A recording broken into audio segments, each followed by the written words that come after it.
And we are live. We are live. We're here.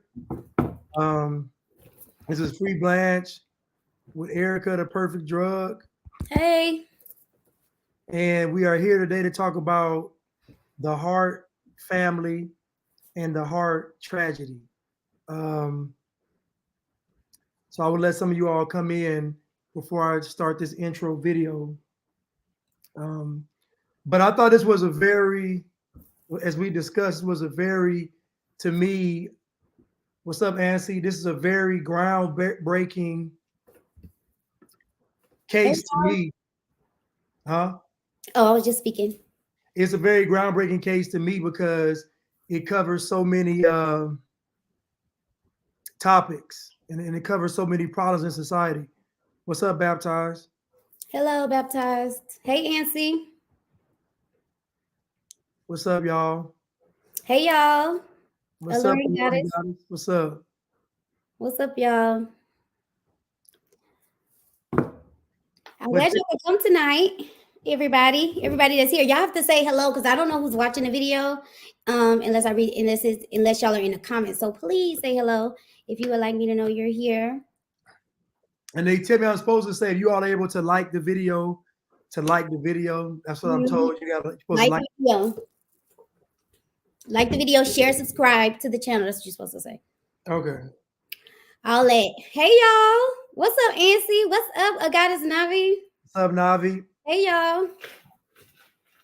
What's up, Helena? What's up, Hey Lena. Valerie? Hey y'all. We just letting y'all get in because it's going to be a great topic. It's probably going to be a 3-part series because this is a lot of information, but it's real good. Are you two matching? It was by accident, y'all. Oh, I told Blanche I was gonna change my shirt when I saw no, him. first of all, I got on little, and she got on plaid. It was by chance, y'all, for real. It ain't a match though. You got on plaid. I got on. I told you the collars was gonna be a deal. I told you the collars was gonna do it. Do what? Like it's I told you that's what I was like, do I need to change my shirt? You probably wouldn't even listening. What's up, Mimi? Hey y'all. No, we not mentioned though, y'all. But yeah, so this topic is basically very layered and it's very. This is the type of story that doesn't get that much press because it really deals with to me the LGBTQ community and the protection they have in the media. I think Erica called it the what'd you call it? White? Would you some kind of invincibility? No, you I said white saviorism. Okay, my bad, my bad. She, LGBTQ. right. She said white saviorism, and I said LGBTQ invincibility. Yes. Yeah. So I mean, I don't know if you got they snatched the promo video down, y'all. So I don't know if y'all got to see it, but we are just gonna They take just it. put it back though. They sent me Or they email. put it back. Just put it back. Yeah. Oh, so we're just gonna take a deep dive into the case. This is a case actually that I don't know about you guys, but I used to be, and I'm saying used to be because it's been a long time since I've really just went on YouTube looking for crime shows to watch. But I have always been very, very fascinated with the psychology behind crime, and so I used to watch a lot of ID and a lot of what you call it, crime shows. I'm sure my ladies, we watch ID channel. But I came across this case a few years ago, probably when it first happened, and I have to say that me and Blanche were discussing how my like the first time I listened to it, all of the things that I caught, all the excuses that they were making for these women, that I didn't catch any of that. All the subtle, they were being apologists, basically, the people who did the podcast. And I definitely listened to it again once we decided we were going to do the show or do the podcast, this episode of the podcast. I listened to it again and I was like, I can't believe I missed all that. So it just shows you, and y'all know, I mean, the people that know me know that I'm not a dumb girl, right?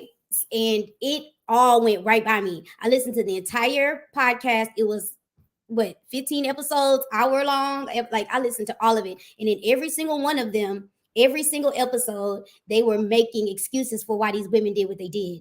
And I didn't hear any of it. Now, that my eyes are open and I listened to it again, I was just disgusted. And I said, the world should be talking about this. If we could talk about the Tinder swindler, if we could talk about all those things and give all those things a platform, these 6 babies that they drove off a cliff should be at the top of their list.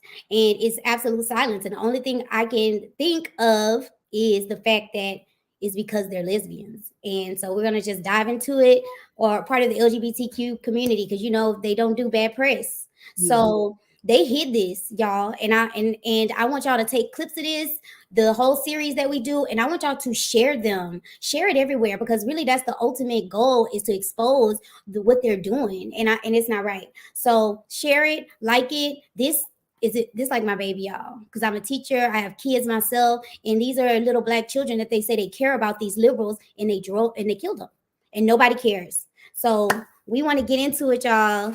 So are y'all ready? I'm sorry. Yeah, it's a sad story. And then when y'all realize who one of the kids is, it's like it's supposed to be on the news. It's supposed to be on the news, because before they even lost their lives, this boy was in the news. So it's like, why? He's already a story. So why would you not do the story? Why are y'all not doing it? And then why, when y'all do cover the story, why is it all these excuses of why they did what they did? So tonight we're just going to go into the actual background. We're just going to talk about the story itself, and then once you guys understand just the different dynamics of the story, then we're going to start breaking it down. Yeah, this was in 2018. When they were what was I singing? Because I just lost my train of thought. I should not look at the comments. Yes. What was I talking about? What was I saying before I stopped? I forgot. Anyway, we're gonna take a deep dive into the background, and then we're gonna break it up into different segments. So we're gonna talk about like the adoption system one week. We're gonna talk about white saviorism one week, LGBTQ, all of it. So it's gonna be a few episodes, or I don't know what you call them, segments. Yes, Agatis Navi. He was a little boy. All right, Blanchard. I can't hear you. Oh, I think you're gonna play the video.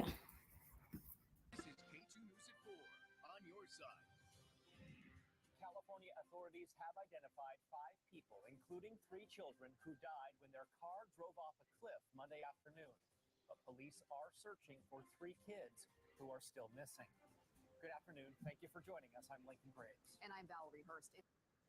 One of those missing kids appeared in a viral photo captured at a Portland protest nearly 4 years ago. K2's Keaton Thomas is live downtown. Keaton, what are you learning?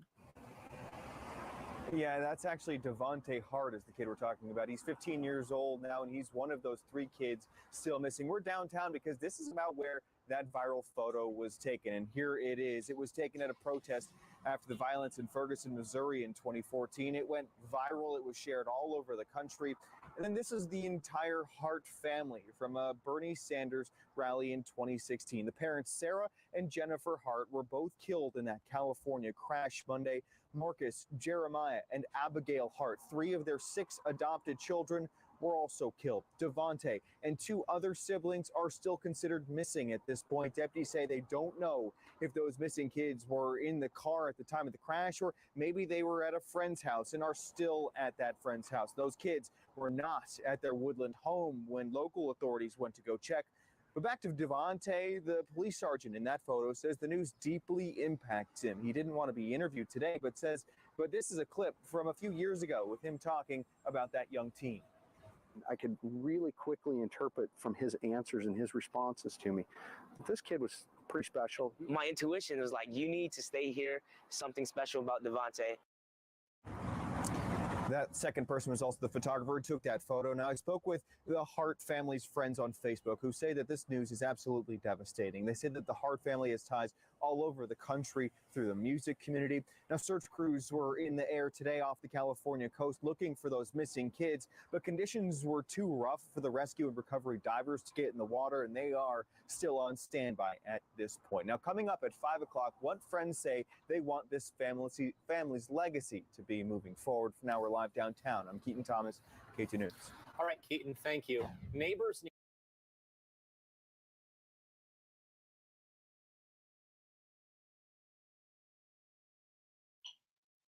Is it a setting in that you can turn it up? Because they say it's low. Could y'all hear that? Could you all hear it? Because I turned it up on the actual. I have everything turned up. Let me know if y'all could hear it. Yeah, Bree. Yeah, they were being abused really bad.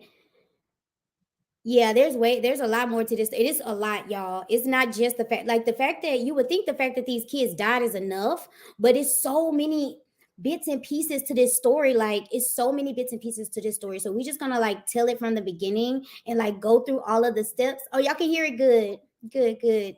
But there were so many people that literally turned a blind eye to it because they were lesbians. Like, and I know, and they said that, you know, because they didn't want people and because they were white, they didn't want people to think that they were picking on them or being judgmental because they were white and they had black kids, or because they were lesbians and they had black kids. And the thing about it is, those kids looked abused. Like we're gonna show you guys some videos of where they look so skinny and so frail. And like one little girl didn't have any teeth. She didn't have teeth in the front for the entire time she was with them. And it just so happened that that little girl, let me get my phone.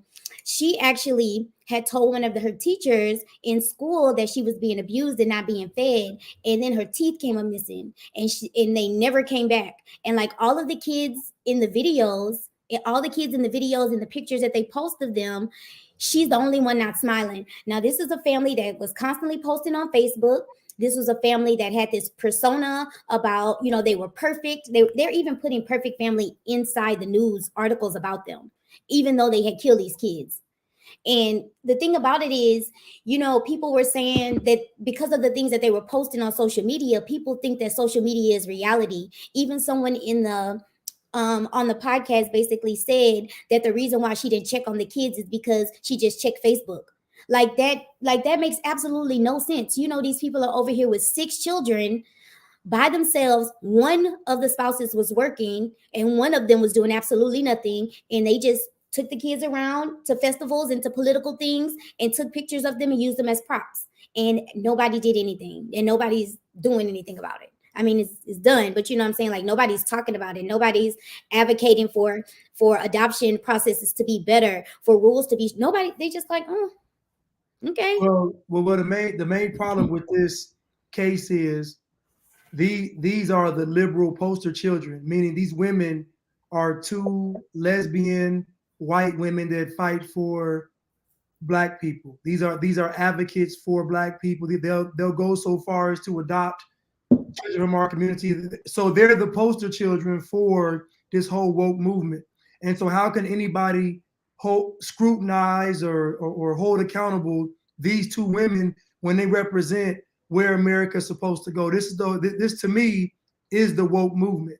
It's all virtue signaling, but they use the virtue signaling to hide behind some wicked and evil demonic type of stuff. Because you think about it, nobody wanted to question these women even though they knew they were doing something wrong, because they either A, didn't want to be seen as racist or didn't want to be seen as homophobic. So basically, those are the 2 things that you could really hide behind: homophobia and racism. So if that's the case, they have a shield from all kind of critique. And I just think it's just sad that these children literally were abused the entire time. We're talking about years of abuse. Well, Bree, And, oh, I'm sorry. go ahead. I was just gonna say the neighbors did not. I don't feel like they helped. Those kids was going over to their house for 6 months. This little begging for food, stealing food. That last family whose home they went to. So basically, oh, Bree, I'm sorry. Oh, that was Bree. Was I saying Bree? This whole time? I'm sorry, Bree. I had mixed Bree and Brit. I'm sorry, Bree. I don't know why I had y'all mixed up in my head. I hope I was calling your name right. But basically, those so Bree, I was speaking about your comment about the neighbors, about people wouldn't listen. It took the mom of that home where they went, it took her dad to call the police 6 months later. These kids were coming over here daily or weekly and getting food, asking for food for 6, saying they wanted non-perishable food to not tell the parents. And then there was one night, so before we get started, I wanted to go over the names and show the pictures of these children. You have a picture, Blanche, real quick? because I feel like it's important that we're going to start talking about all of the intricacies of the case, but I think it's important that the kids, you know, we kind of give y'all a little bit of background about the kids and how old they were, because some of those kids were adults. Some of those kids were adults. One of them was almost an adult. And that leads me to believe they knew those kids was about to start talking. Because it was only, the youngest was 12. So nobody helped them. Them neighbors didn't try to help. And that's the thing, when you listen to the podcast, you would think that. But then when you write it down and you start doing the math, and they say in 6 months, these kids came asking for food, then you didn't do nothing. And you wasn't going to call anyway because your daddy called. Your dad called. Yeah, I'm trying to find a picture when they were a little older, about around the time they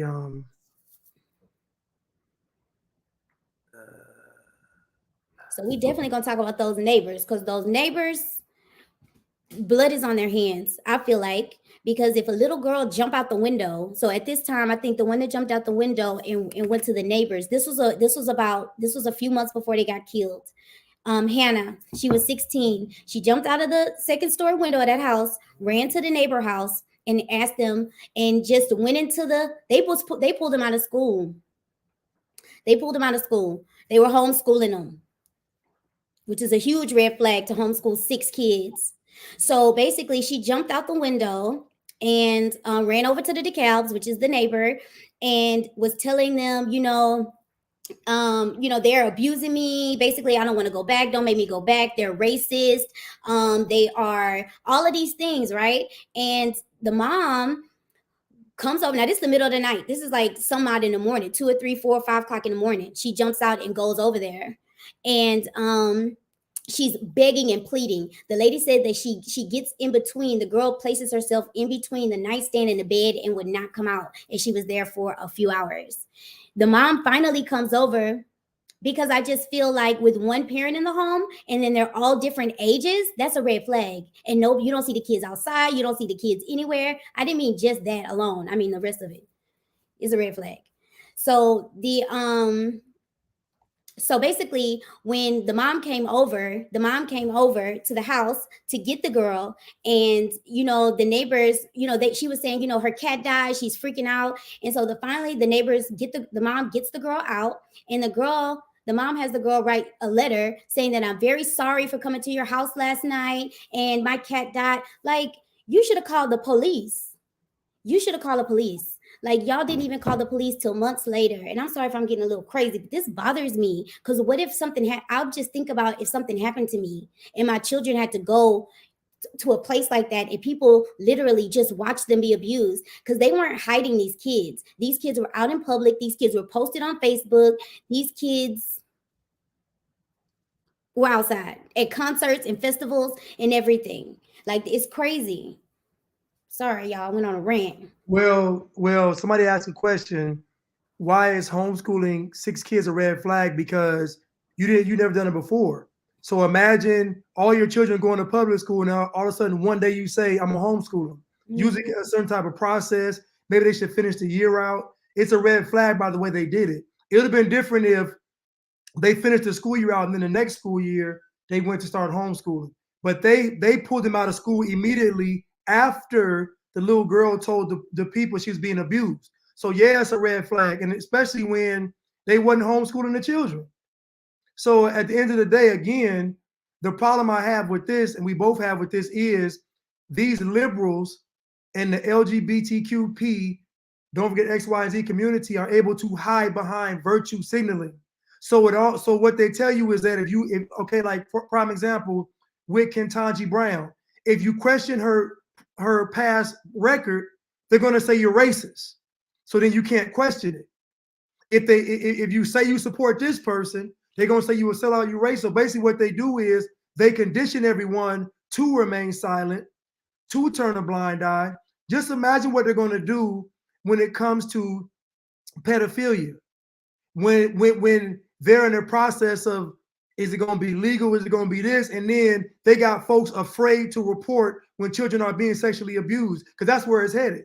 They're going to make everybody be so afraid of losing their job, losing their friends, losing their family, till everybody's going to remain silent, even though they see some wicked and heinous stuff taking place. Yeah, they add letters. They're adding letters. And the thing about it, it has nothing to go. This case bothers me not because because 6 children died. That off top, that will bother anybody. It's the cover up for me. It's the fact that this little boy was in, and it speaks volumes. The silence to me speaks volumes because it is 6 children, 6 African-American children. You have all these people running around acting like their number one goal in life is to make sure these little black kids are successful, that they have a great life, and that they are getting the things that they need. And this is what happens under liberal hands. Things like this. Because let's be completely honest, the ideologies and the lifestyle that these women were living was a liberal one. And the people around them going to these spirituality festivals and doing all this stuff and having weird people hug their kids. Like that little boy was crying out for help in that picture that went viral. That little boy was crying, hugging that cop. He was crying for real. Like when you look at the picture now, it's awful. He was being abused. And that wasn't the first time that he's went up to another man, to a man, and hugged him and cried. There's another video that we have of him at a concert going up to a singer and holding him for minutes and crying, and nobody has said a word. Nobody said this is weird. The little boy had on a tail, like a costume, like he's a fairy, like a furry, like a pet. And nobody is outraged. Nobody's upset. Nobody's mad. It's the cover up for me. And that's why I wanted to do it, because it stinks. It stinks. And then they had the nerve to throw this up into Atlanta. Like we had planned this since December, y'all. So he cried he did breathe. He was crying his eyes out. In the end, we were gonna do this back in December. Whatever happened and we didn't, but it just, look how God worked. Like as soon as that came, like Lynch told me what you told me yesterday that was in Atlanta. I don't watch Atlanta, but obviously, they know it. It's like they playing in our face. Like they did that little skit. Let me know if y'all saw Atlanta. If y'all watched the last one, I can pull the skit up. Pull it and watch how they played in our face with this, because they basically did a loose what you call it? A very loose interpretation. Yes, a very loose interpretation of this in a show episode from last week. I mean, this week. Jay, Will, you saw that? Now that you know 6 kids died, what you think about that? And they had the little boy look like he was escaping to freedom. Talking about fairy tales, black fairy tales. Look like fairy hell. Nobody want to be in there. A goddess Navi, yes, they were forced them to dress up and sing like animals. They were living props. And not feeding them. We know, LaShonda. They were literally living props. Literally. Very ill. We know, LaShonda. We not, and I just wanted to just clarify. I don't think homeschooling 5 kids. I could homeschool 5 kids. You know what I'm saying? However, the rest of it, like I guess I was kind of putting that out there before people really know all of the details, but there was a whole bunch of things going on that made me say that homeschooling those kids was a red flag. All right. So I'm not saying y'all homeschool y'all babies. That's what y'all should be doing. I wish I could do it right now. But they just in J Will, they just threw it in there. Like they wanted to make sure for what? Like, why did y'all even put that in that? So this is the clip from Walking Bones. So this is the clip from the show, and we'll talk about it when we play it. Okay.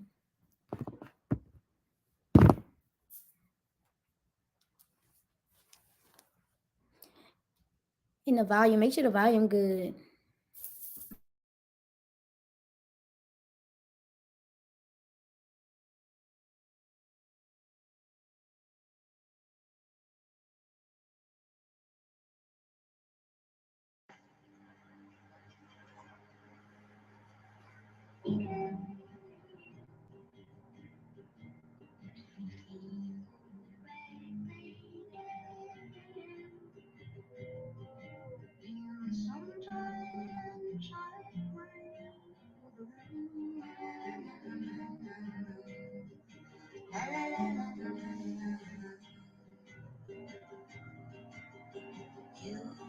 In your glass will let the was raining, or where time's a frozen thing, encloses you in its blistering. Looks so heavy, but you let it aside. If you could play it in my lesson fun, yet you better reconsider all the love you took and cast aside.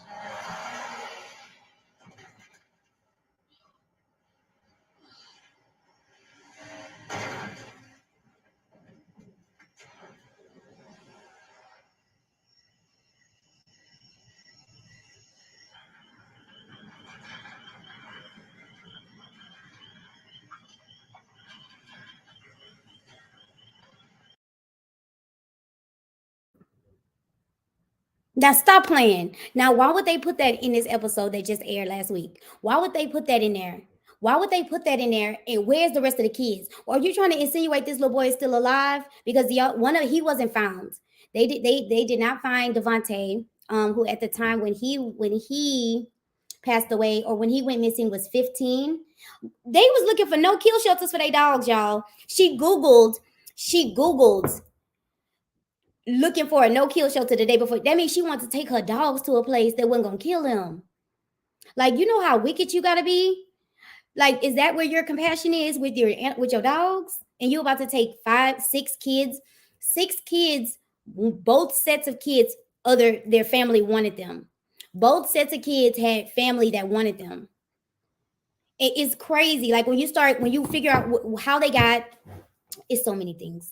It's so many things. I'm just gonna take a pause. Well, I'm gonna say this: the reason why they put him in there escaping is honestly so that folks don't really look up the story.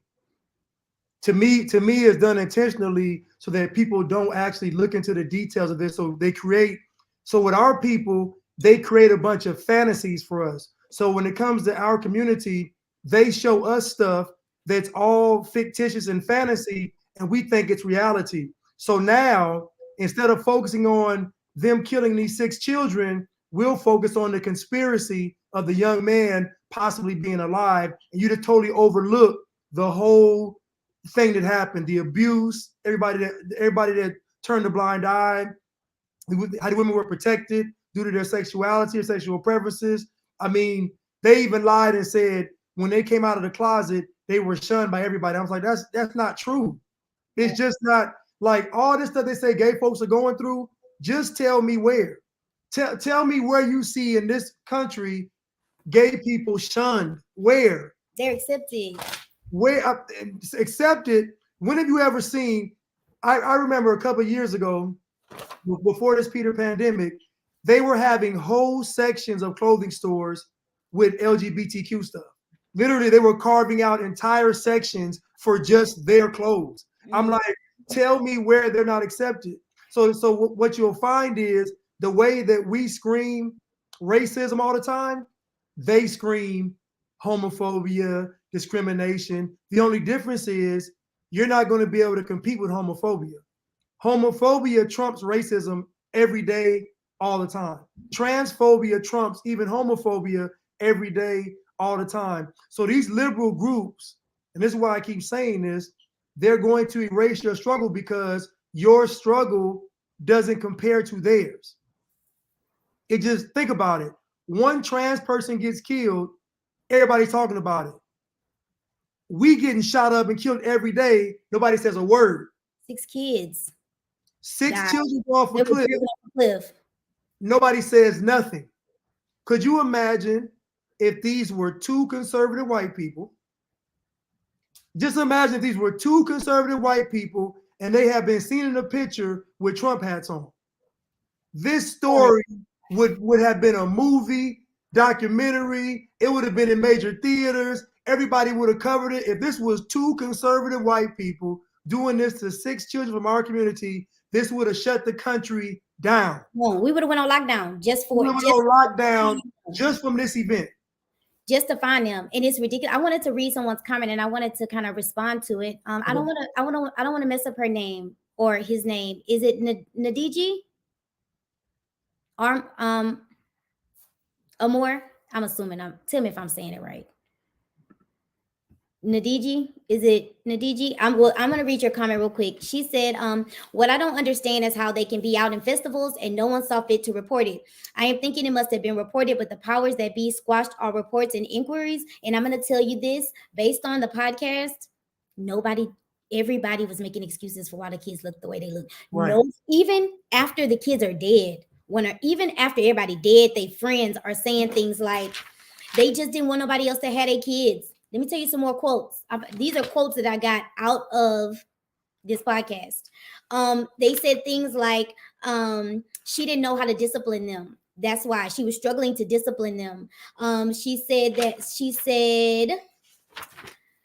and you can talk about it, and I'm just gonna find my quotes because they all mixed up in here. She said that basically they killed them because the friend was saying that she felt sorry for them because basically they killed them because they didn't want nobody else to have their kids. So basically, if I can't have my kids, nobody can have my kids. Stuff like that, saying they anti-heroes or monsters. Like, what you mean? They're monsters. There's no ifs, ands, or buts about it. And if you listen to the podcast and even some of the documentaries on YouTube, they make so many excuses for these women about why they did what they did. First of all, they already had an adopted daughter. These ladies adopted a girl and when she was about 16 or 17 years old, they took when they found out they were going to get the first set of kids, because it was 2 sets of kids, y'all. It was the ones that look mixed or brothers or siblings, and then the ones that look all black are siblings. So it's 2 sets of siblings. When they found out they were going to get the first set of siblings, they left the other daughter at therapy and never went back. Literally took her to therapy one day. The girl said they took her to therapy one day with her backpack and stuff and said, we will be back, and never came back. They let them adopt those 3 kids, and then they let them adopt a few years later another set of 3. The first set of kids, the aunt had them, and they were from Texas. I want to say they're from Houston. The aunt had those kids, and what happened was she had to go to work one day. The kids got taken from their mom. She had to go to work one day. She asked the mom to watch the kids, and Child Protective Services happened to do a home visit. So they took them because the mom was keeping them and she couldn't have them by herself. The aunt fought to try to get them back, and basically these people went through some kind of agency that they paid, and they kind of greenlit all of the paperwork, and her nieces and nephews were gone before she even she said it happened so fast. And even other judges were saying they don't understand how they got that first set of kids. But then they gave them another set.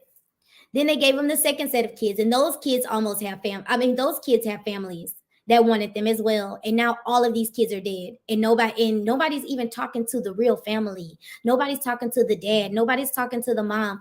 Nobody cares, y'all. And it's really sad. It's really sad that all of these beautiful children are gone. And the girl, you can make this picture big, Blanche. You see the one with the green? That is the one with the green bandana. That's the one who teeth missing. You can look at their smiles and look how she don't show her teeth in any of the videos or any of the pictures, because they knocked them out when she went to school and said that they weren't feeding her. Let me find a bigger picture alone. She doesn't smile in any of the videos, none of them. And it's because she don't have no front teeth. And she was at the time 16 or no, 14. I'm sorry. No teeth. Like, I would be so mad. That's not right. People should be upset. I'm gonna read the comment, y'all. Let me see what you said, Bree. Yes, they did. They had Breeze. Yes, they had did a lot of Google searches before they drove them off. They basically did a Google search about how much Benadryl does it take to, y'all. If y'all listen to the news reports, about this case, you can hear them saying, I read a news report that says something like, she was drunk. Like, they made it try to seem like it. All of the news reports try to make it seem like it was an accident. They did a whole investigation to try to basically determine it was an accident. They weren't trying to prove that those ladies did that. They were trying to disprove it. But people saw them drive off. There was no marks for them trying to stop the car. All of the searches, it was intentional, and they still did months-long investigation to try to prove that they did this, because they don't want these women to have any bad press. Bree said her home is open. I know that's right. If my home have to be, it will be. But at the same time, you know, we have to be mindful, you know, of, I don't know how, I don't want to say it wrong, so I'm not gonna say it. Be mindful of what? I was just gonna talk about just taking in kids, but yes, and then they were saying like they wanted to get the kids almost like, y'all.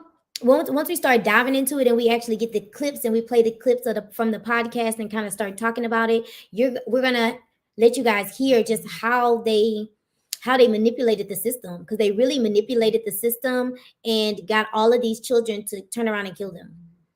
And I believe that all of them, you know, they were about to age out. These kids, the oldest was 19. So Marcus was 19. That's the oldest here.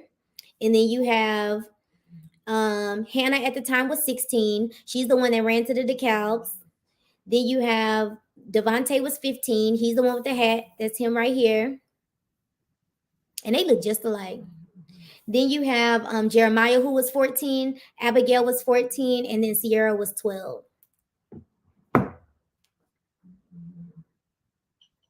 Gone. And so the sad thing, again, they only did all of this stuff because these women are lesbians. And above them being lesbians, they are Caucasian lesbians that love Black children. So that basically gives them a green light to do anything they want to do in the world, because nobody can question what they do. If you question them, you're either homophobic or racist. So these women even created racist scenarios, made them up, fictitious, just all this stuff. And people believe, and I tell my people this all the time. They know what gets people's emotions flying. They know when it comes to our community, all you got to do is show something that looks racist and it's over. We're going to take it off over the cliff. That's why the movie ATL, they showed a little boy jumping out of the car so we can get caught up on conspiracy, because we like that kind of stuff. We don't like what Eric and I are doing, all this research, going and digging up facts, looking at the truth, looking at how the system failed the children here and all this stuff. But at the end of the day, all this could have been prevented, because if it had been me doing this, if some children had went to school and said that I was abusing them, do you honestly think they would let them children stay with me? If them children would have went to the next door neighbor's house and said that I was abusing them, they would not let the children leave that house. They would call the police on me. So the only difference is I'm a heterosexual man. I'm not liberal. So I don't get a pass. They gave these women a pass, and you're going to see when we get into this, everybody was making excuses for these women. Right, Chuck? I would be under the jail. Everybody, even their friends now, can't believe these women did this. And I said, because they've already conditioned people in society to believe that gay people never do anything wrong. If you don't believe me, show me a gay person that they've held accountable in society in recent years. Juicy Smollett clearly did all this stuff, and they still got him out of jail. If you look at anybody from this community, they don't do negative press. They don't let you bash them in the media negatively. So this Juicy Smollett thing, he'll never get punished for this, because if he gets punished, it means he did it. So they won't let him get punished. They're going to overturn his case and everything. Watch. Mark my words. They're going to overturn his case. So I'm gonna give you. I just kind of read through some of the things that I wrote down, because when I was re-listening to the podcast, I just was writing things down that just shocked me. Some of the things that were said in the podcast, either by a friend, the podcasters, or somebody else on the case. Listen, there was only one person. They probably interviewed 50 people about this case on their podcast. It was only one person that had some bad to say about these women, and that person didn't even go that deep into it. They were saying things like, sometimes murder is a rational choice for people. They said things like, um, it was another one I wanted to read that I couldn't believe. Oh, the reason why people are going to be fascinated with this case is because they see some aspect of their lives in it. Who? Right. Who? I don't see my life anywhere in this. Meaning everybody has secrets. Mm. Meaning everybody's hiding something. Chuck mentioned Brittany Griner. Yeah, because if you think about it, the media is not telling you what Brittany Griner did. They're just telling you she vanished, she's being held in Russia, she's being all this stuff, but they're not going to tell you what she did. If they tell you what she did, you're going to hold her accountable. So what they'll do, they'll just say that Putin is just homophobic.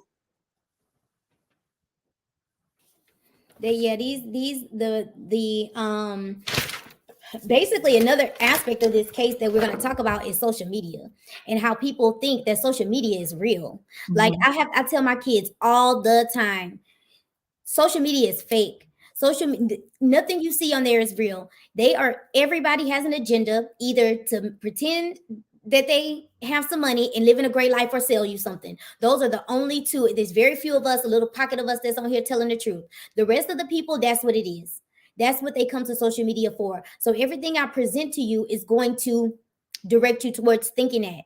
So these women, of course, are going to be on social media posting these kids, and we have some Facebook posts from them writing these elaborate stories. She would write these elaborate stories about basically putting these kids, Devontae specifically, they had a special affinity for him. He was the one that was in the picture hugging a cop. He was the one that went and was hugging the guy. They used him they used this little boy. And so she would write stories on her Facebook with pictures of him, saying people asked him in the store, now you saw how little he is. Talking about a man asked him if he was going to play football, and that Devontae told her, basically, just because I'm Black doesn't mean I have to play football. I want to be a scientist or something. And the man was so like something is wrong with like Black people can't want to do nothing but play sports. It's just like craziness. Absolute craziness. You can tell all of it was a fantasy that she made up in her head. She wanted to seem oppressed. She wanted to seem like she was oppressed because she had Black kids. She wanted to, she was telling everybody they were crack babies. She wrote a post the first night she got these babies. All of them, and she had all 6 of them. She wrote a novel talking about how they peed in the bed, how they kept just such disparaging things. Now, these are some kids that you're meeting for the first time in your life. What makes you think that they want you posting, even if it's true, all of those things on social media? Like, you just want to seem like a victim, like you're virtue signaling. Virtue signaling. That's exactly what she was doing, was using these kids. They were 6 walking virtue signals. And then when she wasn't going to get her fun out of it anymore, she took their lives. Well, they both took their lives. Yes, and both of them. So the issue is these children were eventually going to grow up, and once they would have left the home, then they would have told. So these women couldn't have them again. They don't do negative press. So the LGBTQP community really hides behind a higher moral compass than everyone else. So these women couldn't afford for these children to say that these women were abusing them, because if these women were abusing them, then that would mean these women were not only child abusers, but they were also racist. So they couldn't have that stigma of being racist because they had just talked so bad about Donald Trump. You were just you were so against all the conservative whites. And let me say this: I want to find the clip. We're gonna play the clip of the neighbor's father. The neighbor's father, the married couple, but the wife's father, he called the police and said, "Man, I can't sleep." He basically said, "I can't sleep. These children are being abused." Now, any other time, you would see this older white man and you would say he's racist. Conservative, older white man, you're going to say he's racist. He's literally the only one that literally out of everybody, the one that everybody would have said was racist, he's the one that called and said, I can't sleep at night. Those children are being abused. Thanks. So what I'm telling people is, this is why I stress it so much. When folks are out there fighting against racism, it's not real, because what they're fighting against is this mess right here. What you're really fighting for is a shield to do all kind of evil and wicked stuff. You're really fighting for a pass. Think about it. All them protests wasn't about none of the folks that got killed by the police. All those protests were about people being able to be vigilantes. I know here in Atlanta, they went and stole Gucci. They went and stole Louis. They went to the ice box, stole watches. They went and stole all TVs, flat screens, bundles, lace fronts. They stole all the stuff they wanted and enjoy out of life. None of them people protesting or rioting did anything that was a part of the system. They all use that opportunity to get a whole bunch of free stuff they've been yearning for, which was nice clothes and jewelry. It's the same thing with fighting racism right now. When folks in that street protesting, most of them just want attention, most of them just want to be heard, and most of them want to be viewed as someone that's fighting for the cause. That way, when you see them, you get them a pass. There's a guy in Atlanta named Major. His name is Major, I think Major Williams, Major something. I met this guy. I knew this guy was a crook and charlatan when I first met him. It was easy. I looked at him and he was talking. I said, is he a scam artist? How does he walk away with $250,000 from our community? How is it possible? Please tell me how it's possible. How can I see this man and in 3 seconds I can point him out as being a charlatan and a fraud and a liar, and y'all done gave this man $250,000. Not 250K. 200. Listen, you know how he can do it? Because all he had to say was Racism. Racist. I'm fighting racism. And I said, y'all fail. Where's y'all billions? How much Black Lives Matter ain't did nothing. I'm gonna tell you, even they didn't even build a house. They didn't build a house. They didn't bail nobody out. They didn't tell me something. Did they pass out Subway sandwiches? Did Black Lives Matter do anything with the millions? I wouldn't be surprised if it was up in the billions the way we act when they say racism. Black Lives Matter. Black Lives Matter. You know they did the protest. They're talking about $60 million, right? There was a lady did an article. This lady did this article, and that article said they done made $10 billion. Believe it. And you know why I believe it? Because at one point in time, the entire planet was sending money to Black Lives Matter. The entire planet. I didn't send them nothing. So let's be clear. I know Blanche. I know you sent them some money. Now go on ahead. No money. You ain't sent them no money. No. Now listen. Now the original Black Lives Matter.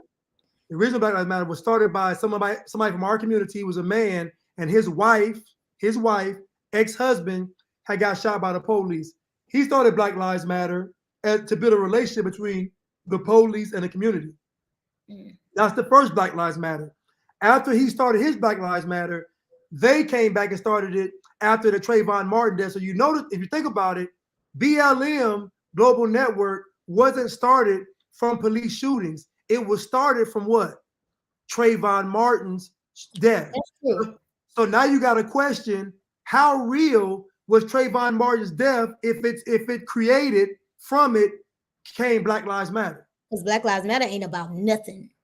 Like when I say absolute garbage, and the craziest part is I still see people on Twitter, because Twitter is one of those only places where you'll see somebody cover like what you call it at the top, banner. Twitter is the only place that have one, and I know Facebook have it, but I don't go to the jungle. So Twitter is the only place, and people still have Black Lives Matter stuff up on their banners, and not just the fist, but it says Black Lives Matter. Like, how can y'all not know that this is off? Like, this is a transgender. That belongs to the transgenders. It always has. I remember one day, right after COVID happened. Let me get my paper.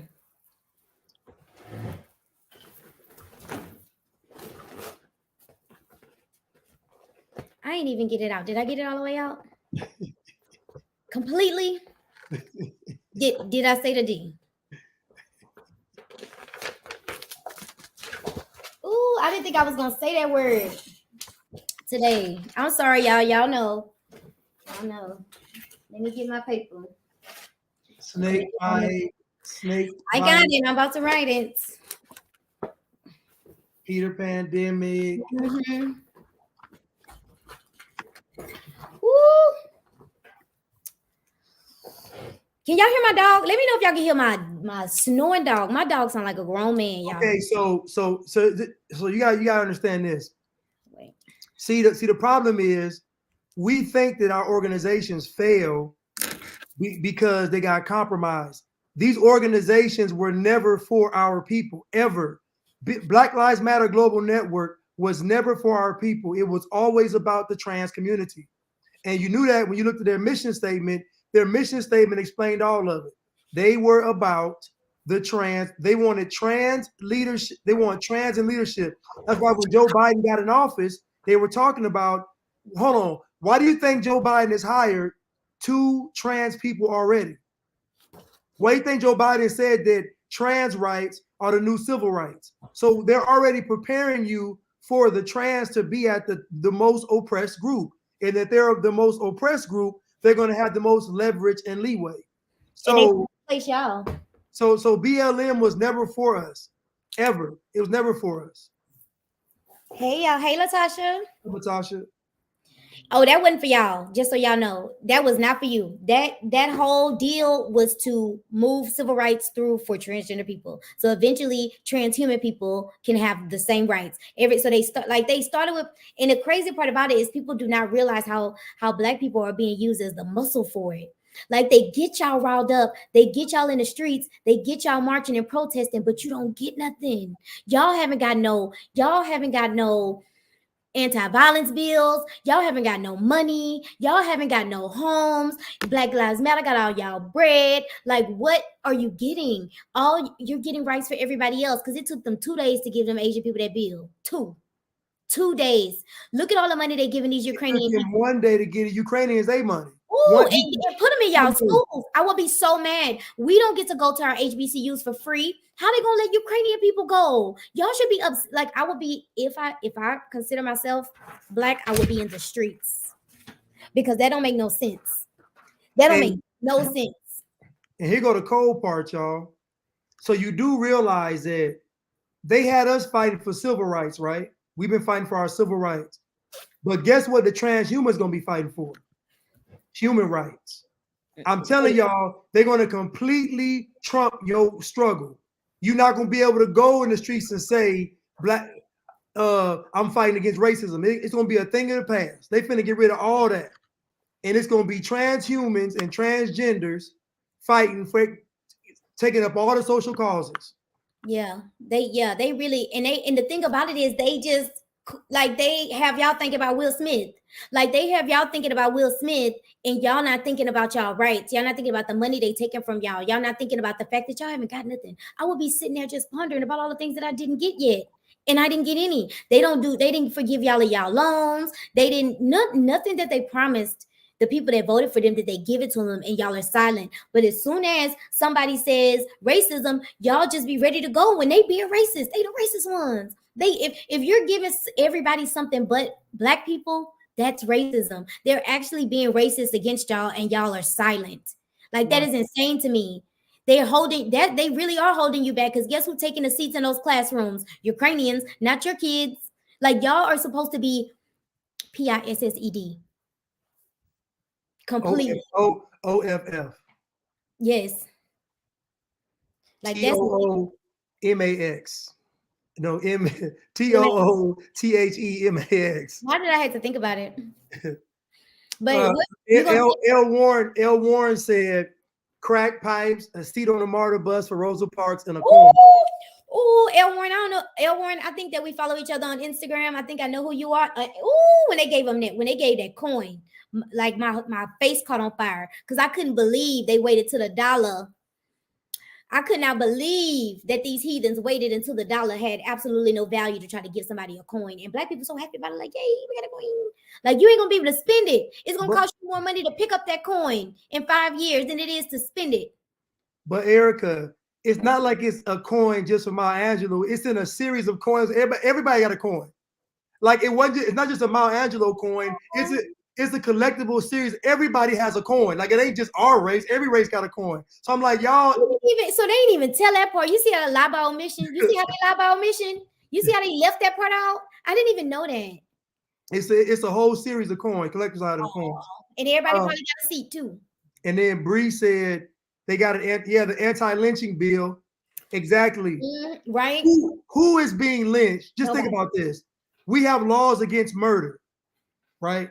We have laws against multiple people participating in a murder, which is a lynching. We have laws against this. What is an anti-lynching bill?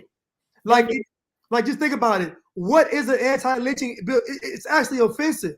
Like, who's getting lynched? What? So my point is, they do this stuff for us so that we think it's a victory. And meanwhile, the Ukrainians get $13.6 billion. Thanks. We got 6 babies that are dead. We got 6 babies that are dead during the time we are out there in the streets protesting against police brutality. Do you understand how insane that is?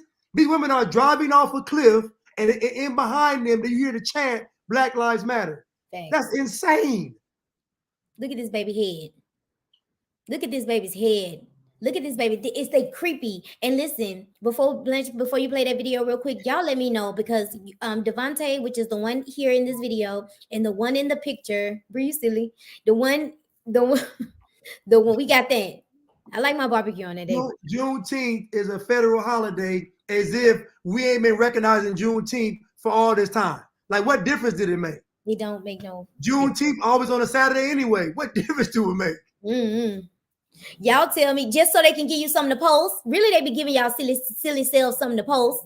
They want y'all to post this so we can get y'all stuff for today. Here's what you get today, and it'll be something silly like, guess what? This was the first Black woman to iron her pants. Right. And then y'all be posting it happy. Right. Yeah, we're putting pants emojis in the comments. It's just ridiculous. You know what it's like? It's like, I call it the LeBron James syndrome.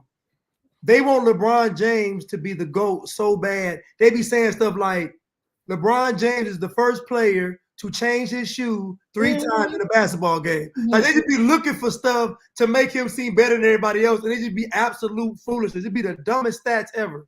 They did the same thing with Cardi B. Oh, they used to give her awards just for waking up. Up. What are y'all really celebrating? Because really it's foolishness. But I wanted to say, y'all, so real quick before Blanche played the video, that this is Devontae. So Devontae is the same little boy that was first of all, they was behind. Was it Joe Biden they was sitting behind? Was it Joe Biden? Bernie Sanders. So basically what the women would do is they would take the kids over to little rallies and protests and stuff and and since it was so many of them, and since they were a poster family for liberalism, they would get chosen all the time. So that's how he got the picture with the cop. And then they that video where Bernie Sanders, was it a dove? Some kind of, I think it might have been a dove that flew on the podium. It was some kind of bird. I'll pull the video up. It was some kind of bird that flew on the podium. Guess who was sitting behind him? Them. So all of this is staged. So basically, they used Devontae. He would be walking around holding free hug signs at all these rallies and doing all this stuff, right? So at this fest, I just wanted to know, because he's the only one that is missing. It makes me feel like they did something. They were doing something to him. I feel like that he was special. I feel like he was being completely abused by them the most, but I also feel like he was the special kid. So I want y'all to start thinking while we're talking, and let me know what y'all think happened to him. Do y'all think some people think he got away, some people, which I don't believe that. I believe that they wanted to do something special with him other than what they did with the rest of the kids. So I believe he's somewhere, but I believe they were abusing him sexually. Can I say that? Yeah, I mean, it's your opinion. Yeah, sexually. Okay, you gonna play the video? Yeah. All right. And in this video, he probably was like, let me tell you how old he was just so y'all can get an idea. This was in 2013. So he was maybe about 10, 11. 11. He was 11 in this video.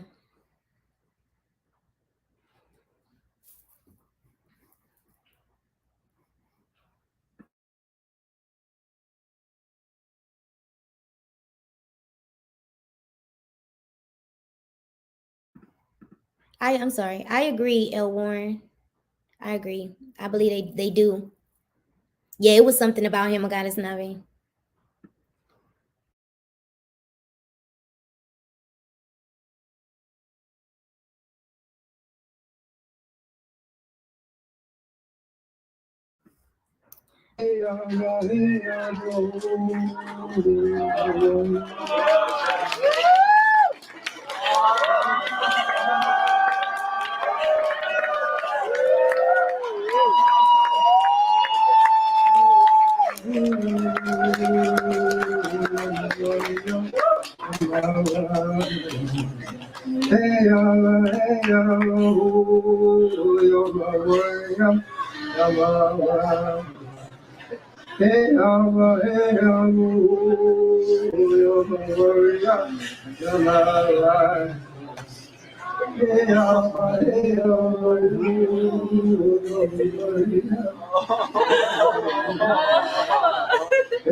I wish it wouldn't have broke up like that. And this one video is from another angle of that video, y'all. You can see him jumping to the mom arms. Oh, my stomach just hurt because I know that I know he didn't want to go. Like I wish he would have just said something, but he probably was terrified. He going up to all these people crying. They knew how much control they had over this baby for the fact that they could send him up to people and hug them and wasn't worried about him saying nothing. Like they probably did so many things to that baby. And for all of these people, and that's one of the kind of the things we're going to delve into on one of the upcoming episodes is how new age spirituality played a huge part in this. All this kumbaya acceptance, all this demonicness, anything other than God, right? So this culture basically exacerbated this because it helped hide it, because everybody's accepting it's okay to rub a child and let your nasty tears drop in his head. I don't even like people fluids on me. How you know he want that man tears dropping up on his head? Like, you don't know if he want, like, ew. It was just they look like they stink.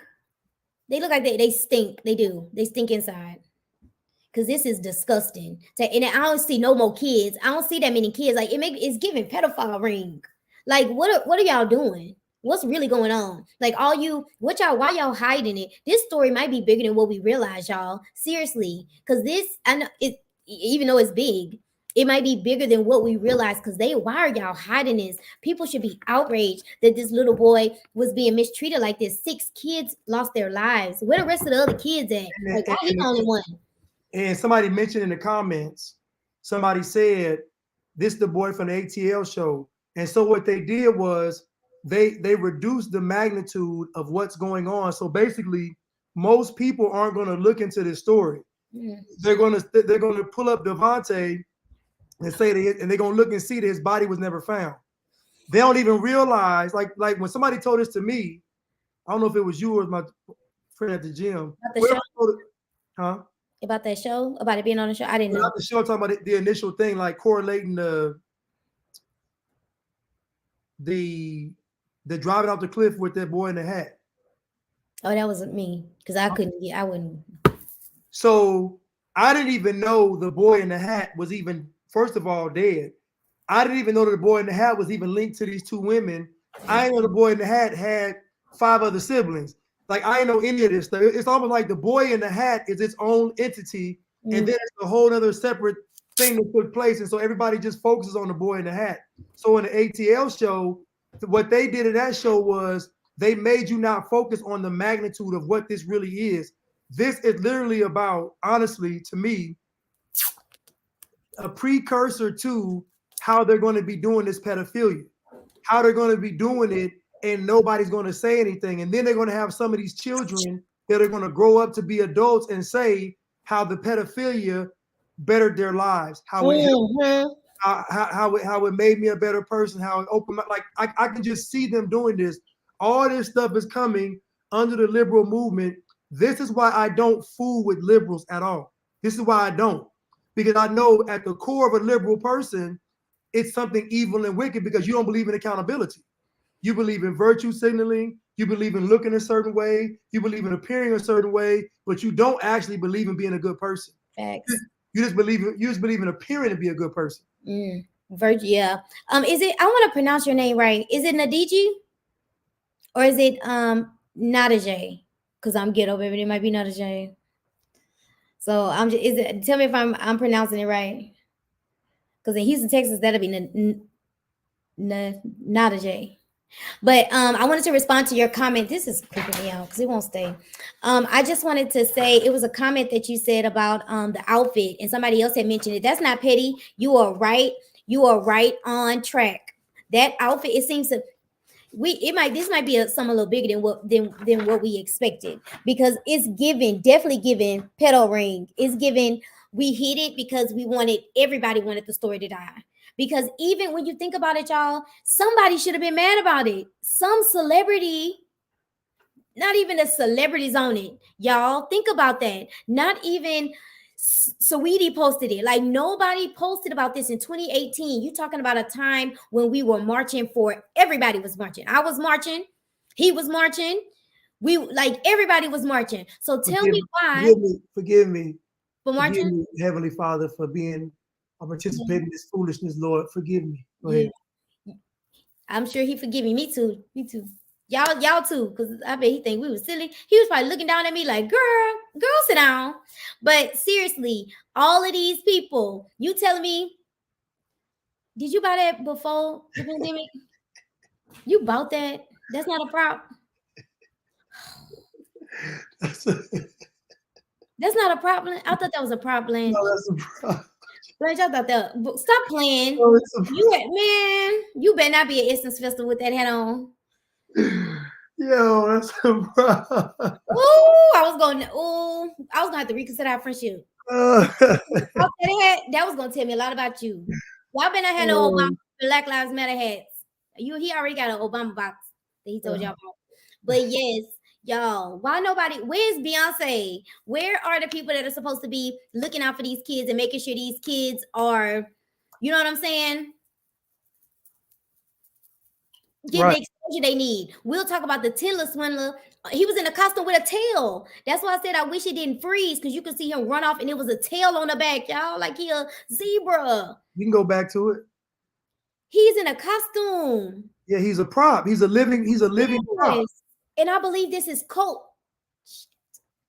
I don't know what this is, a pedo party. Absolutely. I'm not saying these people are pedophiles, everybody in this video, but this is weird. Like New Age spirituality will have you thinking this is normal. This is not normal. This is not normal, y'all. This is not normal. Exactly. Yeah, they doing their own rituals. Weirdos. Look how they done did this baby hair. Tow his little hair up. Look at this with the, what is that on his chest? Ashes? Like, what is going on? He a Rasta. He don't know what he is. Everybody probably on acid. You got your kids here.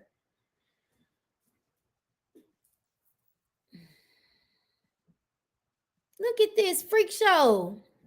Where the pyramid at, y'all? Y'all point it out now. Point it out to me. Look at him screaming. Look at this creep. Look at that. What's that in the back, y'all? Y'all point out the stuff because I don't know all that stuff like y'all know. All the different symbols. That's one thing. That numerology and symbology, that's not my strong part. So y'all tell me about the numbers and the pictures and the colors. So really, if you think about it, the liberal agenda doesn't have to need it don't need nothing special, because the whole foundation of it is already, like, they don't need to add no spells or no chants. It's already wicked, and it starts off wicked. So now you got a bunch of children. Think about Jeffrey Epstein. Jeffrey Epstein was a liberal. Mm-hmm. Think about it. He's liberal. Ghislaine Maxwell, she's a liberal. But guess what? They're able to hide because you think they're good. Bill Gates is a liberal. Klaus Schwab is a liberal. Jeff Bezos, liberal. Elon Musk, liberal. All the people that control society, all the folks that control and run this system, Joe Biden, liberals. Kamala Harris, liberal. Obama, liberals. They're all liberals. Mm-hmm. So ask yourself a question. How is it that we're just talking about white racists, but who? Because all the folks I see in charge are all the white liberals. Mm-hmm. From the networks, from the movies. Think about the movies, right? When have you seen a movie that wasn't woke? The last time you saw a movie that was just a movie with no hidden agenda, with no wokeism, lesbian, women, feminism, homos? Tell me when you saw a movie that was just a movie. It's been a long time. I just wanted to. I don't remember. To be honest, I can't even think of a time. Everything is everywhere. People were in I see some people in the comments. I don't know if you guys are coming in later asking about how old is he. In this video, I believe he's about 11. And when he passed away, he was 15. So this video was made a few years before he died. Oh, not is it Nadij? Nadij. Let me know if that's right. Nadij. Yeah, Nadij. Oh, I like that. That's pretty. I like that a lot. Navi said the last non-woke film was Coming to America, right? Thanks. I don't see her comment. Oh, Coming to America. I see, right? I know. Yes. This is crazy. These kids, what's next? You want to show some of the, I think the Facebook posts, right? Some of their Facebook posts or some other videos. Yeah, some other videos. I didn't put those. We'll do it next time. The Facebook. Because baby, they really tried it, y'all. They really, like, everybody that was part of this stuff really was on the gas with that podcast. We're gonna pull some snippets of the podcast, y'all, so y'all can just hear how they was making excuses for these people. And it's crazy, like I told you at the beginning, when I first listened to it a couple years ago, I didn't hear none of that. Like, how it's just crazy how my brain is just a totally different brain. I'm not the same person because I didn't hear any of that the first time. I just listened to the podcast, riding to work every day, and was like, this is an awful story. But I didn't like the women, but I never made the connection that they didn't make them seem bad. They never made them seem like bad people. I was sad at the end, but I wasn't upset. I wasn't angry. And that says a lot. Because look at me now. It's how your brain. I think my pineal gland was hard or something. Don't they say that they making it turn into stone? That's why you can't think. Now, I Right. want y'all to listen. I want y'all to listen to. This is a CNN reporter, and I want you all to listen. I haven't even watched this full video, but I can almost guarantee they're not going to paint them in a negative light. They're not. People, Nobody does. on the next podcast, we're going to delve into like the details in the beginning, but we're going to have one segment where we talk about people that the people that are basically defending them. Yeah, those kids, Mimi, is something, because who want to hide why they hiding it like that? Yeah, they got them dressed like a little girl. I agree. It's very feminine.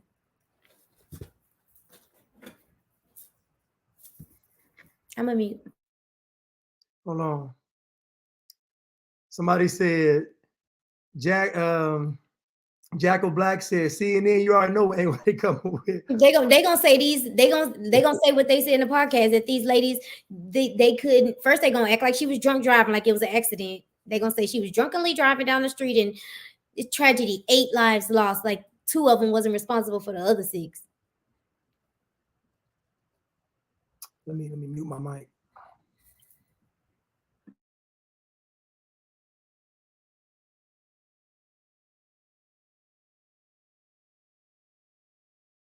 Starting to come together tonight for the investigators who have been desperate to figure out how that family flew off that cliff in California and whether it was on purpose. 3 kids and their moms were found dead, and 3 other kids are still missing tonight. And this has now been over a week. The searchers still scanning that crash site today.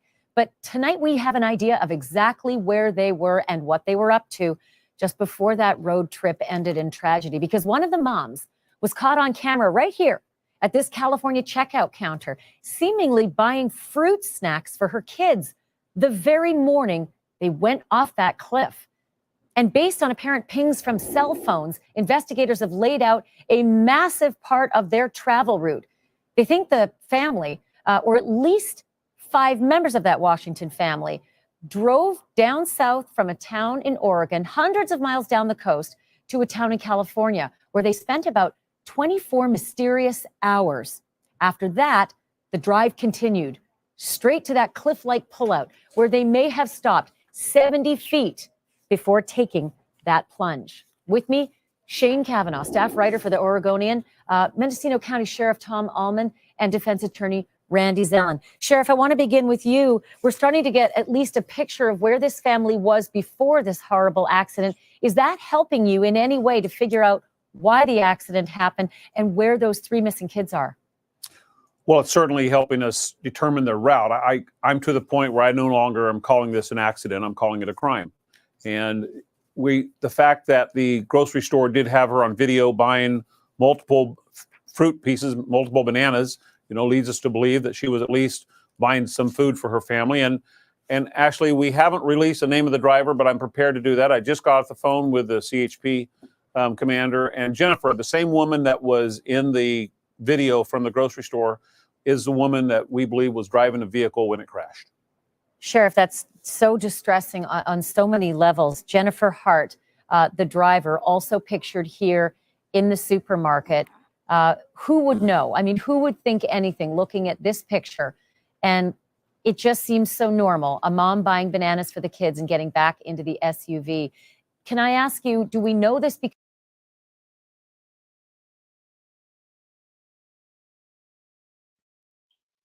So if you pay attention to what she said, Normal mom.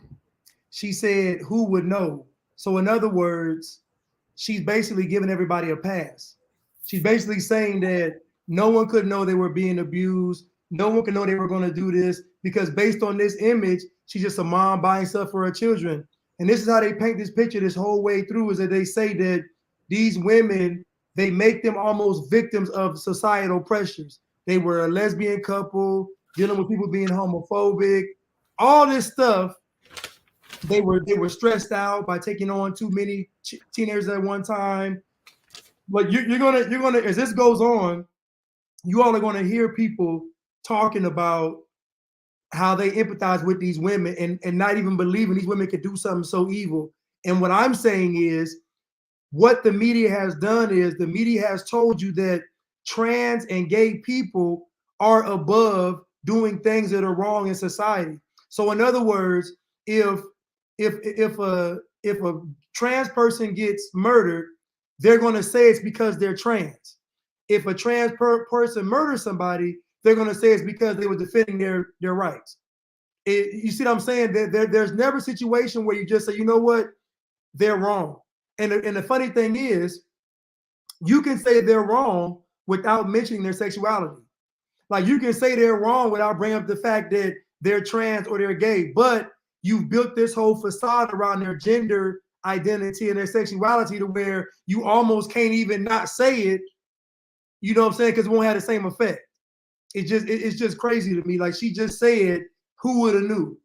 Who would have knew? Anybody would have knew. Kids jump out of windows, losing teeth, going to school. Come on, malnourished. Who would? Everybody should have knew. Who would have known? Everybody did know, and that's the thing. Know. That's what make it even worse because everybody knew sitting here with this. Look at this lady, sack of potatoes. You have your nerve. You have your nerve to take, and they talk about their mom. That is not their mom. Their mom is somewhere grieving. Right. Y'all took her kids from her, like in multiple ways. And basically, I'm pretty sure, Blanche, now that I'm thinking about it, since they went through an agency, they paid. We know they paid because I know they paid because I don't know if you heard it in the podcast, but they paid that agency to get these kids for them. And the thing about it is, if the agency is getting paid, they probably give kickbacks to the judge. Everybody get kickbacks so these people can get their kids. Get these kids because they're not their kids. To get these kids, probably $30,000 for the whole process. Everybody getting a chunk. You know what I'm saying? And you done snatched these kids at these people home like that. Their aunt, both kids could have been with family. Right. Both kids could have been with family. Both sets of kids. You're right, Mimi. They were getting a check for each one of those children. They was getting $1,000. They was getting $1,000 something a month for each child. Absolutely. You want to read some of the comments? You got some more video? Is that? Yeah. Okay. Oh, okay. Go ahead. So we have the defense attorney here, and we have the police captain or sheriff.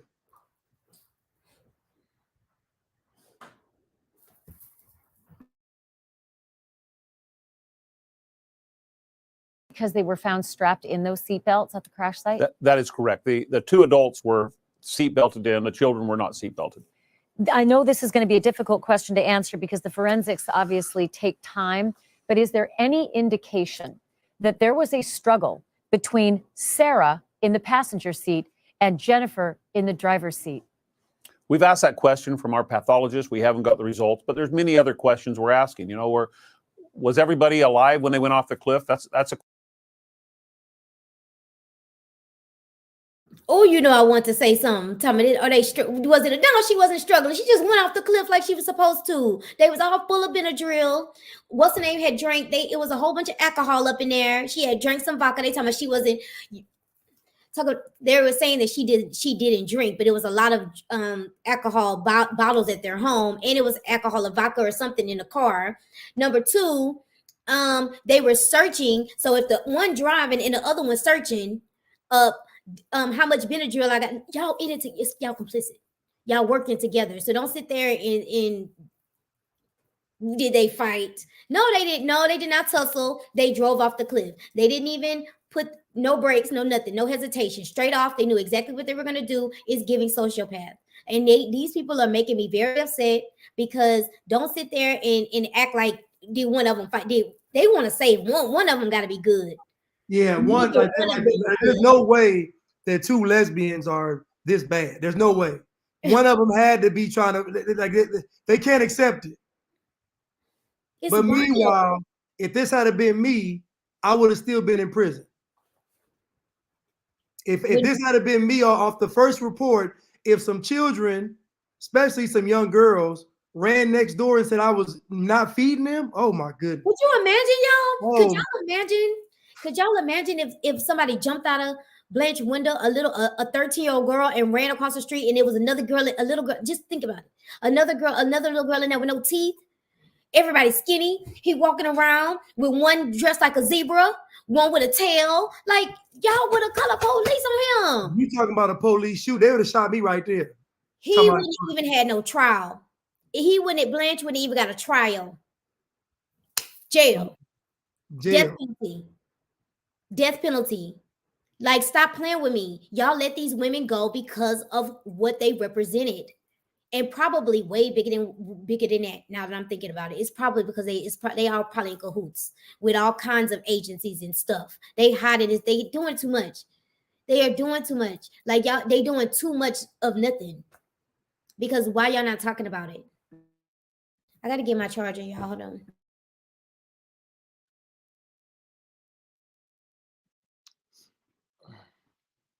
It's crazy. That's right. That's why God designed the family structure this way. You know, thank you. Folks would be marching and rioting. You're 100% correct.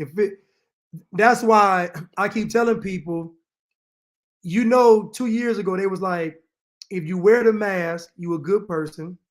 If you don't wear the mask, you're a bad person. I said, so they already started summing up someone's character just based on one act.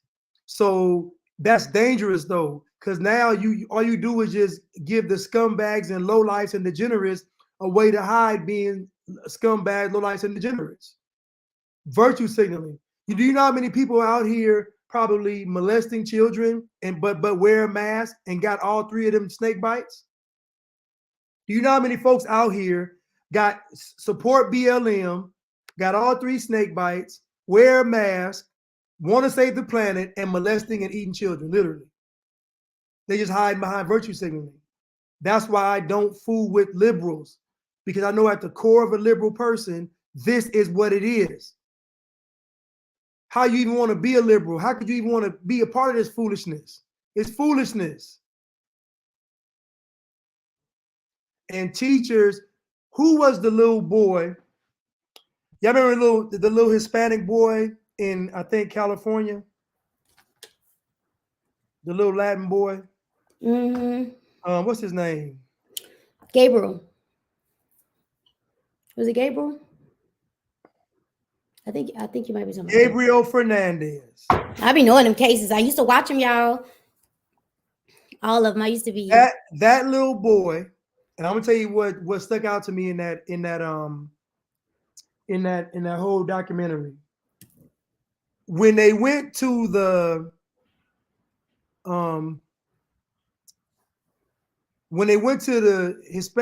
Latin people's house, they just asked at the door, are the kids okay? Yeah, cool, okay, I'm gone. But when it came to our community, they had to go in, check the cabinets, check the bathroom, check everything. So you already saw the difference in how they treated the child protective cases. When it came to our community, they was going into home literally looking to find something to put them children in the system. When it came to the Latin families, they would stop at the front door and say, oh, okay, it's cool, okay, I'm gone. So that's how that little boy was able to be killed, because nobody ever went in to address nothing, to check. And the one time they did go in, all they had to do was go into the bedroom, and he was in the cabinet underneath the TV. I'm like, so the system is complicit, because again, the entire system for child protection is all built off of liberalism. It's a liberal approach. It's based on how it looks. Oh, we here for the children. We want to say the children. No, you don't. No, you don't. It's no way. How do a child come to your school beat up and you letting the child go home? Okay, let me ask you a question, Erica. If a child at my school was beat up and I come to pick the child up, what they gonna do? They're not even let you come get the kid. Okay. They finna call the police. They're gonna call up CPS, especially if the it's visible evidence, like your teeth knocked out, like your teeth are missing, like you said, they're not feeding me. Because what happened? Listen, y'all, they were in another state. Okay, they had only been in this state for a minute, Right. a little while. They had allegations, CPS allegations on them since like 2008. They got the kids in 2006. They were the CPS, so people were reporting, and they ran and they went and they took them kids out in rural. Was it Colorado? What it was at? The last state was Washington. They was gone, like way out there. And they put them in a situation where it was like 97% white, 3% black. They alienated them from people that look like them. And in the podcast, they were talking about culture and how lack of culture played a part in this. And it's like almost like basically saying that they should have brought some black people around them, blaming other people still when like it was on other black people to do it. No, it was on the people that was around them to do it. It was on the people that was at that festival, that little like somebody said Heaven's Gate festival y'all was doing. It was up to everybody that saw the kids. You see how bony that baby is when he had on the red underwear. Like, why you got him dancing? Like, it's just freaky, y'all. It's freaky. It's like now I'm really thinking that they had them kids in sex trafficking. Like, I'm this close to feeling that. Can I say that? I mean, listen. If they didn't have it, if they didn't have the children in it, they was grooming them to be in it. Cause why are they hiding this? And I know that LGBTQ is something. I know that, y'all, but it just seems so fishy. Like, now that I'm sitting here thinking about it and looking at it, was the man hugging him for me. Like, I don't know about that. I feel like y'all keeping this quiet because there's really something to it. Yes, they had them for years. They had those kids for years. Do you know what they was probably doing with those kids? Them kids was probably finna tell them. It had to be something bigger than just CPS, because you can worm your way out of that. Them kids about to be big. Just take the rest of it. Take the kids. You know what I'm saying? Y'all was struggling anyway. Take the kids. You might get put on probation. She was on probation. Jennifer, she was on probation for abuse. She was on probation. And actually, listen, y'all. Sarah is the other wife. Sarah was on probation. Jennifer did something to one of the kids, and the kid went and told, and the cops came, and the other one took the rap. The one that was driving did it, but the other one took the rap. So she probably was all manipulated. She had been with that girl. They had been together like 20 years. Yeah. Like, it was just,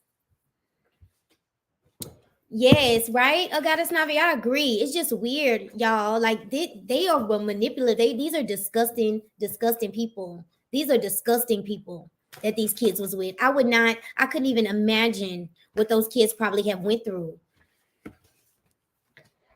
Yes.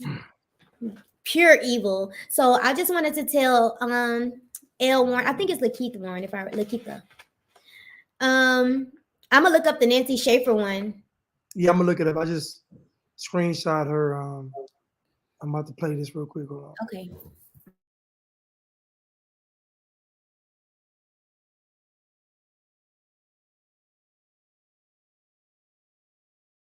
Question we don't know yet. So these are all pieces that are coming together. Today, a citizen found a cell phone in the area alongside the road that had been wet. We've sent it in for forensics to see if we can determine if that was one of the Hart cell phone. And also, a citizen reported several miles south of this location, like in the area of 30 or 40 miles south, seeing something in the ocean. It looked like it had clothes on it. We had dive teams in the water immediately, and we're rushing to find out what we can, because actually we have a storm coming into the Pacific coast right now. In the next 5 days, we expect to get between 5 and 7 inches of rain, and we're going to have some high waves. So we're doing everything we can. We had over 80 searchers out there today to follow up any lead we have and to get as much information as we can before the storm hits. So, Sheriff, the storm coming, that is definitely a huge difficulty, as though you don't already have a huge difficulty with that roiling surf and those sea patterns as well. But I'm learning that the search area has gone south of the crash area.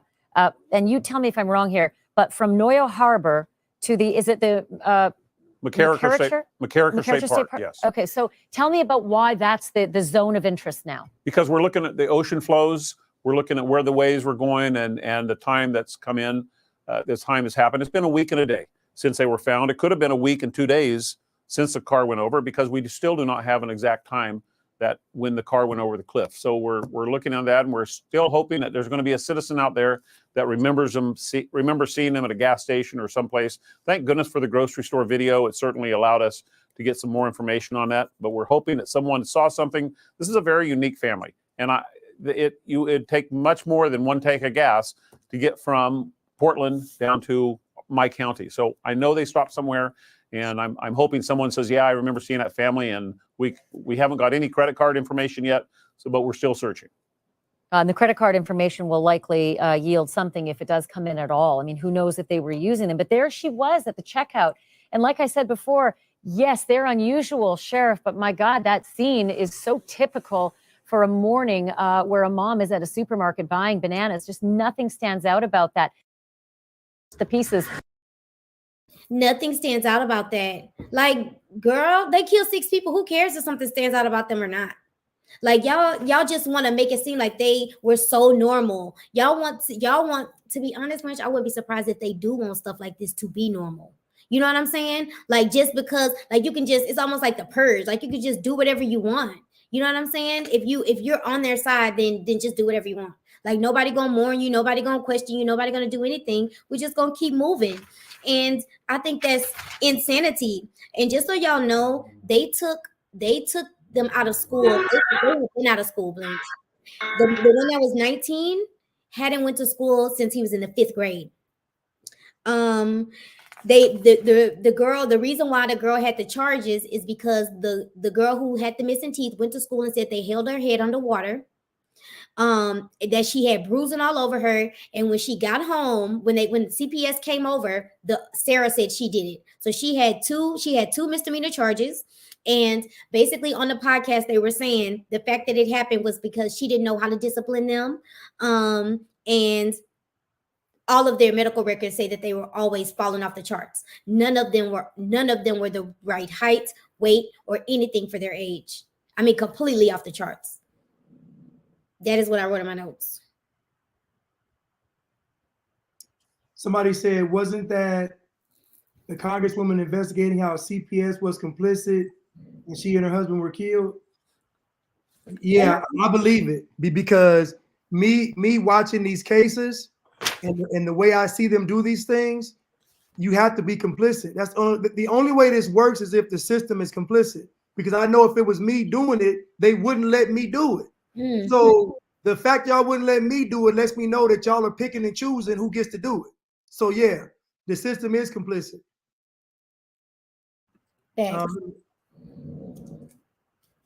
They should have been gone.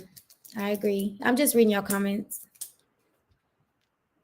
And this stuff is frustrating because everybody's hiding behind. This is why I can't stand all this racism stuff, because what ends up happening is you start giving people passes.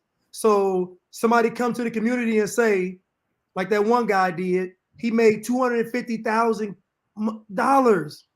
BLM made billions of dollars off of the premise of racism. And guess what? You look up and nothing has changed. They've been helping. Where the money going? You mean to tell me BLM didn't pay any of their chapters any money? What does that tell you? No, and hold up. And the chapters, this is how terrible it is. You would think they would all get together and make this national news that BLM is not giving us any money, giving us any funding. No, they write letters to BLM as if they're gonna do something about it. Like it's just we are so caught up in this emotional. It's just so foolish. At the end of the day, what's going to happen is these children are going to suffer, because you're going to have some white liberals coming up and they're going to say, we want to adopt this many children from your community. And we're just so excited because they get to come to the cookout. We got some more cookout attendees coming. We just so excited someone pay attention to us that we just giving our children over to these people. Except we Black people want to be accepted by them. So it's ridiculous, y'all. It's ridiculous. This is the saddest thing. Like, this is so sad, because at the end of the day, y'all, really, these kids, and I know y'all understand it, but I'm just saying these kids lost their lives. Like, when you talk about dropping the ball, talk about being failed by everybody in your life. literally. And then it wasn't just one, it wasn't two, it wasn't three, it wasn't four, it wasn't five, it was 6 children. And not just died, Erica, not just died. We're talking about tortured the whole time. Then they killed them. Like, it's one thing to torture them and they get saved. They tortured these babies, then they killed them. Like, it's like going above and beyond on being wicked and evil, and their friends and folks can't even say these are evil women. Why is it so bad to say these are evil women? Evil. If I did it, y'all would call me evil and wicked. Evil. They were evil women. It's evil. Disgusting. And that lady, I don't know if y'all ever if y'all know about the game of World of Warcraft, but I can't say it. I think it's World of Warcraft is what the lady was playing. Yes. All the time. World of Warcraft, all she didn't even work, y'all. All she did was play the game all day. And so you're not homeschooling kids. So some of the people who were in her group on the game, because they play for hours and hours and hours, so they got to know each other. So they were asking them, questioning them about the kids and all those kinds of things, and they were saying, how did she even have time to homeschool her children? She was with us for hours. They said that when she would talk to she was the manager of the team. It's kind of like Call of Duty. It's people be dedicated. So she was basically like the manager of her team. She said that she would reach in and check in on them all the time, like for hours, talk to them about their families, their kids. They would, and nobody had an idea. Like nobody, I just don't believe that. Nobody can tell you they have 6 kids and they with you all day and you don't ask a question. Right. You don't say, girl, where is your kids at? People be asking me for my kids and my kids grown. Or you never get interrupted playing the game. How you playing the game for 11 hours, 12 hours a day, and you ain't getting interrupted by the children? They was locked up. The police said it didn't look like nobody lived there but 2 women, and it was 6 people. It was 8 people total. And they said that it wasn't enough beds, it wasn't enough blankets, it wasn't enough none of that. Them children sleeping on the floor, sleeping in closets, getting tortured, man. Lance, you want to read that scripture? That maybe yeah, I can. We got a scripture in here. Let's read it. Thank you, Mimi. Nobody called the police, y'all. Nobody did. Well, the dad called. And once we start breaking it down, once we do the little seconds, we just want to tell y'all the story, kind of. And we didn't even tell y'all all of it. I'm sure there's so many things that we missing. Oh yeah, we ain't even got to the. It's gonna be so much stuff to get you so upset. I'm gonna still be mad, even though you know the story. But you're really gonna see how it ties into this whole woke movement. You're gonna see how it ties, like these folks got to be with Bernie Sanders off of virtue signaling. Not any real community work, not any activism, just literally virtue signaling, and got to be with Bernie Sanders. So that means you got to even question him. Like, how are you so aloof to what's going on when you got these murderers behind you in the picture? Come on. That's bad business, Bernie. Bad business, man. That's bad business. I ain't even think about it like that. That's awful. And you ain't even get no condolences. Yeah, you ain't had the family with the kids in the back, nothing, Bernie. You ain't heard Bernie Sanders or AOC, that's his crony. You have not heard either one of them attach themselves to this story, even though there was a viral picture of those children behind Bernie Sanders with that famous speech of that dove landing on the podium.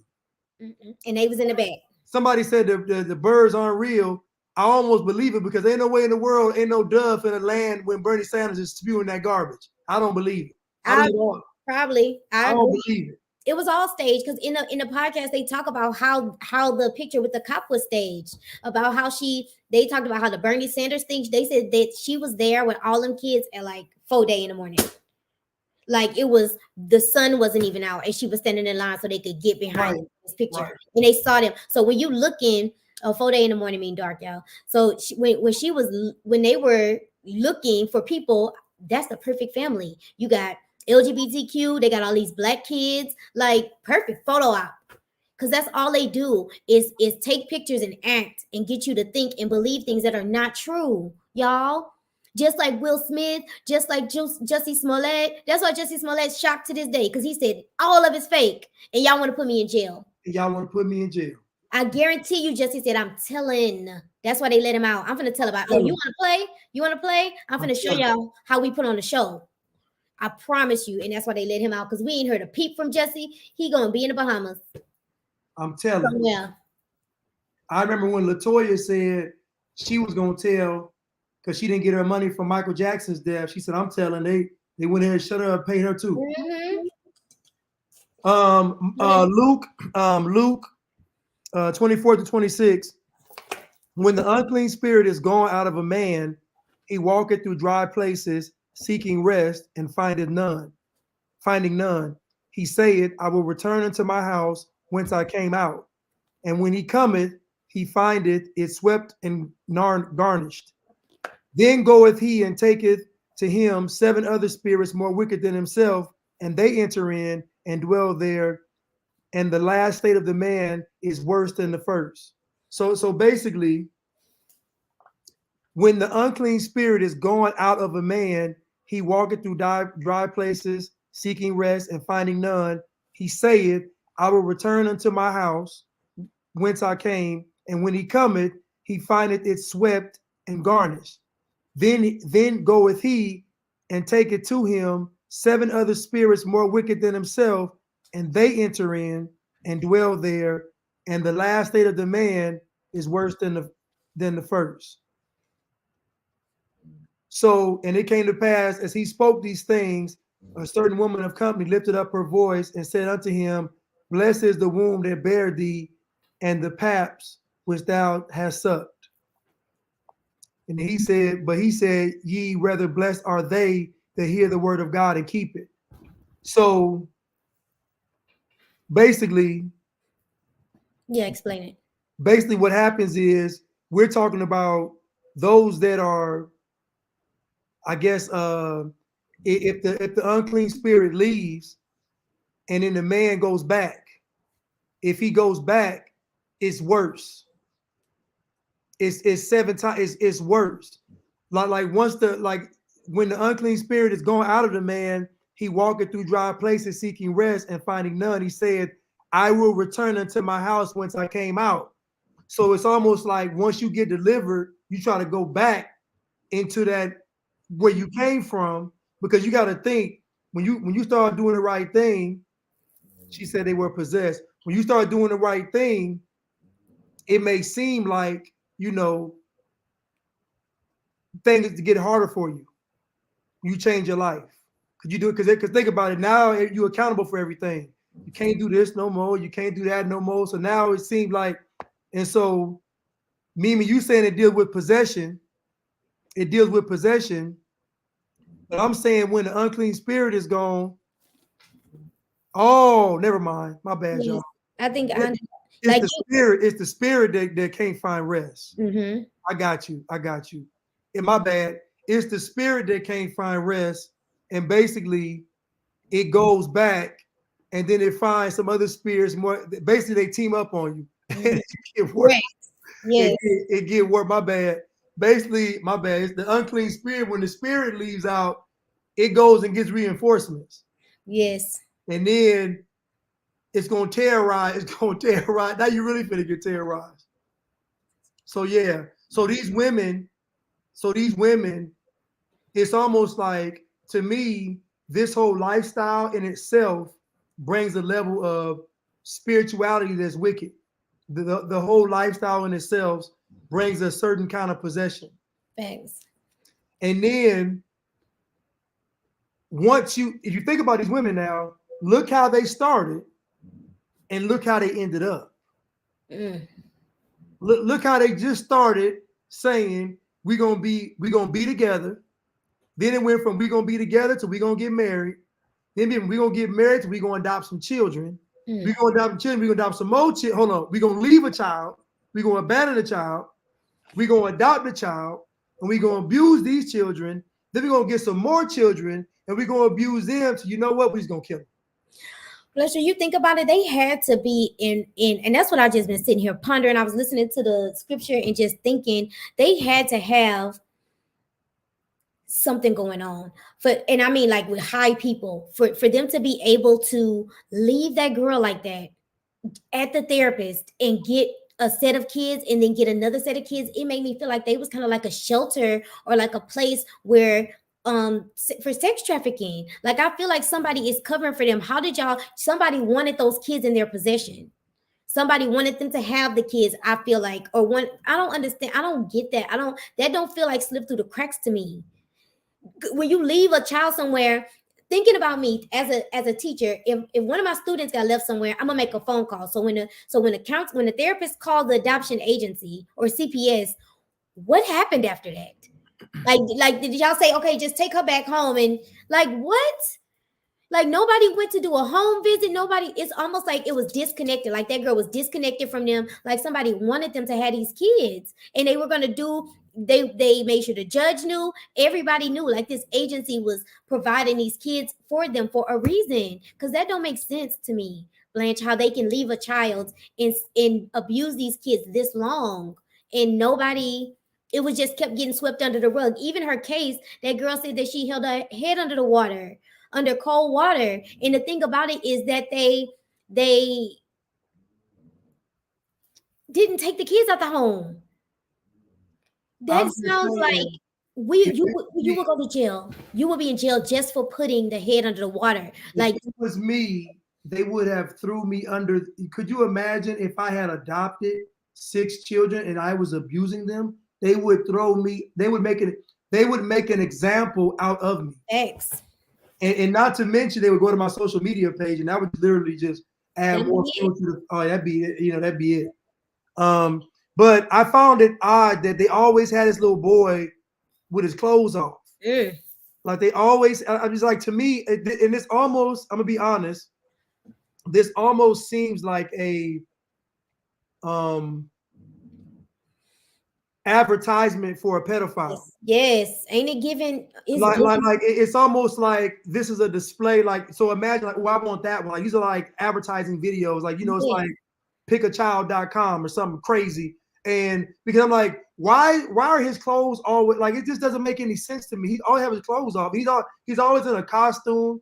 He's always like, it's just weird. It's and dance in circles, like all of them. Like there's more videos of them, y'all, and you can tell that they're making them sing. Like you can see, Blanche, for the next one, I'm gonna find that video where you can look at the little girl and tell she looking at the lady to see what to do next. And you can tell she didn't want to do it. Like they keep him half naked. Goddess Nave is correct. They keep him half naked doing these weird. Like, did you play the video? You didn't play it here yet. Which one? The other one? This one. What he talking about? Like it was too much. Like it was too much. Like it's not even entertaining. Like he not breakdancing. He not doing nothing that I would want to see and look at it and be like, like that little boy that's on Instagram right now that's doing all them dances. He look goofy too, but at least it's entertaining.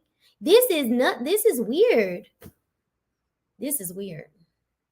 I would feel uncomfortable recording this as his foster mother. Like even if I loved him to death, knowing that he a foster child, he not my biological son, I would feel uncomfortable recording him doing this and posting it. It's weird.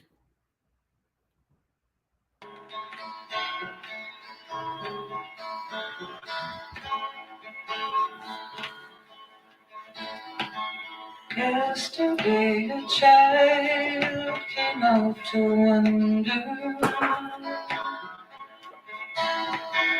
how the dragonfly inside the jar. Fearful in the sky was full of thunder, and tearful at the thought of the star. I'm getting my best out of tune voice, so okay, here we go. And the seasons, they go round and round, and the painted ponies go up and down. We're captive on the carousel of time.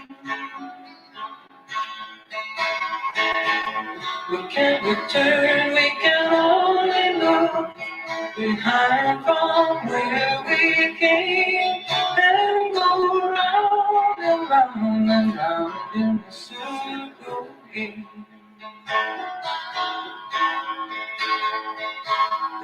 the child moved 10 times round the season.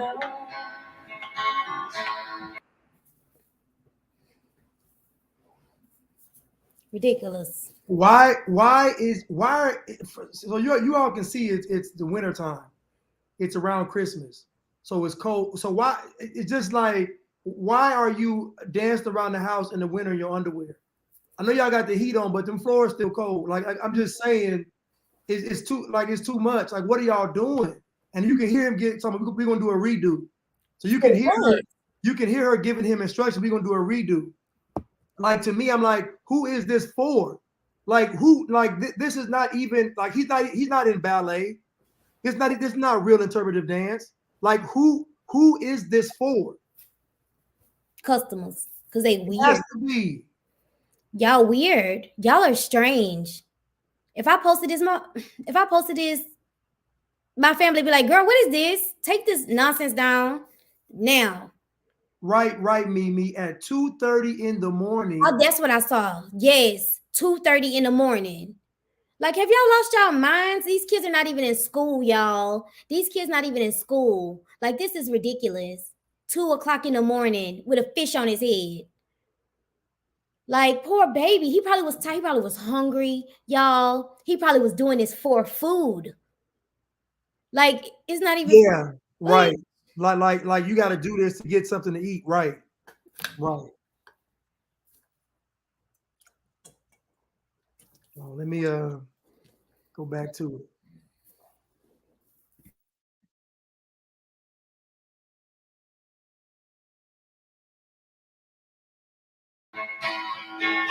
Skating over gently frozen streets. Looks like when you're all must look easier.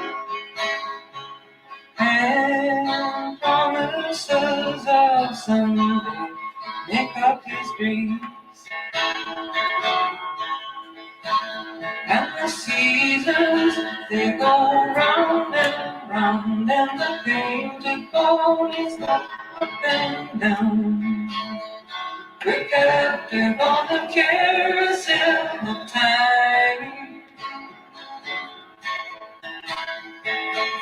We can't return, we can only look behind from where we came and go round and round and round in the circle game.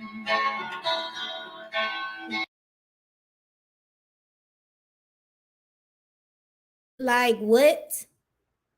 What? Like, this is. How do we? What? Like, what is that? What is that? What was that? What is that? Somebody tell me what that is, because I don't know what that is. Circle game. Ain't no it's. Let me write it down, because I'm gonna look it up, because ain't no telling what it is. It might mean something, y'all. All that stuff might mean something. You see the dog probably eat more than the baby. The dog probably Helena, look at Helena. Look at Helena. Helena said that music would have knocked out at 2:30. I don't know, but I'm gonna look it up, y'all. I'm gonna figure out what the circle game is, and we're gonna come back next time and talk about it. Old music for old customers is weird. It's weird, y'all. And this baby lost his life and his siblings, y'all, and nobody's talking about it. Nobody's saying nothing. It's the strangest thing, and it makes me feel like it's something more to this. It's something more than just even just them like it's something more than just them being gay and them killing these kids. Like, this is something different. This is just, yeah. Lakita, he was going to a no-kill shelter. He probably somewhere with his family, happy. They caring about their dog. Like, and y'all finna take these kids off the planet. It's insanity. It's insanity.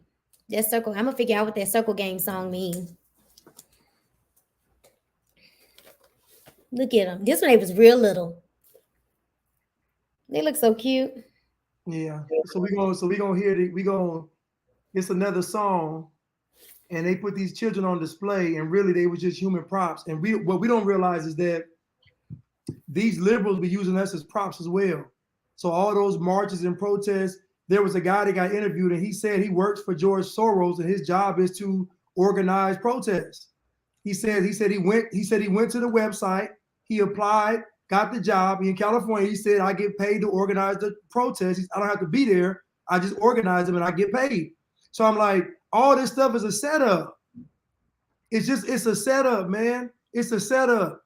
And then we so quick to give these people some kind of notoriety because they're paying attention to us. First of all, the big issue is, why are so many of our children in foster care in the first place? That's the first thing. I remember when I was a child and my mom had got like a DUI, and they took me that night literally to foster care, like literally like DUI, you're going to jail, your child going to foster care, in a discussion. They take kids to foster care who parents pick them up from daycare too late. Or come pick them up from school late too many times. Come on, try it. Our job. What we're supposed to do is call 911. If you come get your kid from too late, if it's too late, we gotta call 911. So you go into foster care and look what they were doing. The kids and it was 6 of them. Hide 1, hide 2, hide 3, hide your kids, hide your wife. They hid 6. Some of them were adults. Marcus was 19 years old, living in this house. Like, what was he doing every day? Like, imagine, y'all. Oh. Imagine what he was doing. Oh, Chuck, we got to talk about that. Probably the system, Chuck. I'm pretty sure. Oh, I forgot what they said about Marcus when he first got there. Remember when I told you all that stuff they said about him. What they said. About who? Marcus. Oh no, they said that when he first got to the house, and we're gonna find the clip, but when he first got to the house, Marcus said they said he got to the house and he went crazy. They said he peed on the floor, and then he told them there was demons in the house. Mm-hmm. This is what they said he said. They said he said it was demons in the house trying to get him. He went to the closet, tried to go in the closet. They said he went nuts. This is what the women said he was. But my point is, this little boy said it was demons in the house. Why would he say that? They the demons. Why would he say that? It's crazy. I'm gonna find the clip of where they explain what he's talking about when he got into the house. He said, "There's demons here. They're trying to possess me." This little boy should know nothing about that stuff. But she's such a liar, Blanche, too. She lied about everything. You think she lied, but I believe he said that. He probably did say that. He probably did say it. But the fact that that's the first night that them kids was there with y'all, and you went on. The first night he did this. The first night he said this. The first night. So you're gonna look up the clip. I'm gonna write it down so you don't forget. Yeah. I'm gonna play this song. Yeah, they were 19, 12. 14, 2 15-year-olds, and a 16-year-old. Y'all. Hey, ultimate girlfriend. So my boy, homeboy at the gym, when this happened, he said, now look at, he was talking about it. He said, now look at these women driving this car off this cliff. He said, all this feminism, all this women's empowerment, all this I am woman, all this stuff, and y'all driving the car off the cliff. He was like, what? He said all this stuff is evil, man. He said it's evil. He said, look at the end result of all this wokeism. It gotta be. I'm sorry. No, go ahead. I'm just saying the end result is death. It's a package. Like literally, when they say you got that package, you got that black package, that Black Lives Matter, that liberal package, is death. That's the sentence when you have it, because every road leads to misery and death. And is nothing positive. Nothing positive came from this. There's no way you can adopt 6 children and nothing good comes from it. Absolutely nothing. Nobody became anything, and that's awful. That is awful. I don't know where Devontae is. I don't know I hope they find him, and I hope that so he can. Devontae is not alive. No, I'm saying I hope they find him. At least his body. Oh, his body. Oh. Yes, I hope they. I know that reenactment, that fairy tale that they put on Atlanta was fake. But that fairy tale was for us. Because I heard people in the comments saying they were like, it's the look for me, it's his smiling for me, it's him looking back for me. That's what they were saying. Yeah. He got away. Ooh, listen, they was eating it up. They don't even know the story. They are eating it up. Don't even know the story. Crazy. Ed, I'm gonna do Ed Book too. That's his name. That's that senator, governor, whoever that was. It was so many dead black gay men found in his home, and he still was in politics. I think they caught him at a hotel. Didn't they catch him at a hotel or there was a dead body in his house or something, or at a hotel? The boy accidentally died. Like it happened 2 or 3 times or something crazy. Just kept happening, and he still was just walking around like it was normal. Let me know if there's Ed Book. But hold on. But I had mentioned earlier about my mom with the DUI. But my point is, it happened twice, and both times my mom got pulled over with that DUI, I went straight to the foster care system. I'm talking about that night. I went there. I wake up. I'm still there. Like it's just so I'm like, so how do they treat my mom like that? I'm talking about immediately. And then these women going state to state. They're going state to state. And the sheriff was like, we got to have a database that connects the states. How convenient is it for the system not to connect child abuse cases between the states? But you can think, but you know what I want to buy without me even saying it, it'll add a pop up. So, but you're telling me y'all can't keep a database of where CPS cases at, and if they go somewhere else to track it. Number 2, they are supposed to know that those kids are not in school. Where was CPS checking in on those kids? I know once you're fully adopted, things change and they might get a little lax, but ain't no way you got 6 kids and none of them in school and nobody. They was missing, y'all. They said that boy, the one Marcus, the one that was 19, they said that baby did not go to school after 5th grade. So when he was 12. So that means the littlest one, they said the youngest one, one of them was kindergarten. And they have all these pictures that they're posting on social media, acting like they're doing all these projects and stuff with these kids. And when you look a little closer, you see it ain't no paint on a paintbrush. Right. It's like it's fake. It's fake. It's so have fake. the kids pose for a picture real quick and then throw them in a closet. Don't give them no food. And you go play your video game and type up dissertations on your social media. God gonna get you. God is gonna get you. He got something for them. It's our last video for tonight. Okay.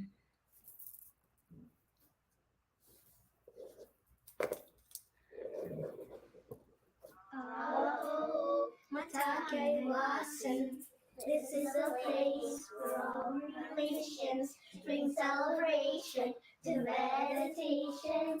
Giving thanks for all creation. We are so provided for. We are so provided for. We are so provided for. You can tell she told her don't cover the name. Provided for. The blessings I received have been bestowed upon me, so I put it all back in the ground, back in the soil where I am found. It all started again. I'm talking skin, something holy is on the way. My sister's hands, it is the way make our plans. We are ready. Is it? What is this? This is you. Healing is where I live and where I give my whole being back to the spirit. We are waiting and we're on our way. Oh, talk, I love you. This is a place for all my relations, doing celebration, to meditation, giving thanks for all the creation. What a toy is it? Provided for. We are so provided for. We are so provided for. We are so provided for. Happy Thanksgiving, Nako. We are grateful. You don't look happy. Love you, Nako. You saw his face. Let's go back to his face at the end. He looks so miserable. He looks so scared, y'all. And then that one right there was looking at his brother. Love you, Nako. No, a little bit further back. That's so crazy right there. Love you, Nako. Where are the toys? That house looks cold to me. It looked like they in an office somewhere. It looked like they in an office somewhere. Like it looked like, and I bet you the whole house looked like that. Like nobody could tell kids live there. They didn't go outside. The neighbor said that's why they was suspicious, because they didn't go outside. Like they never saw the kids outside. Like why y'all didn't call the police? Like why y'all didn't call the police? It's insanity. It's insanity. And at the end of the day, I'm going to ask you all a question. Who is entertained by this? Like, and you notice the biracial children, this young lady right here, she was probably the most fearful. This one, the one with the guitar, because who's the one that left out the window, went next door? She the one whose teeth got knocked out. This one with the guitar? Yes, I think because she looked like she probably. Oh no, the younger one got her teeth knocked out. Wait, 14. So did she look like she looked much younger than the one? I think when she died, she was 16 though. That would be Hannah. The one that's 16 is the one that went to the neighbors. Then you got Sierra, that's 12, which is the baby. And then and then you got Abigail, the one that's in the middle. So you got Hannah, the one that ran, she's 16, Sierra's 12, the baby, and then Abigail in the middle. And I'm gonna say this, right? So I don't think that everybody was just in on this, what was going on, but I do think that people are complicit in the sense that you giving these people a pass. So you're saying that, it must be a misunderstanding or something, because there's no way they would do that. So it's not necessarily that they're just saying we want children abused.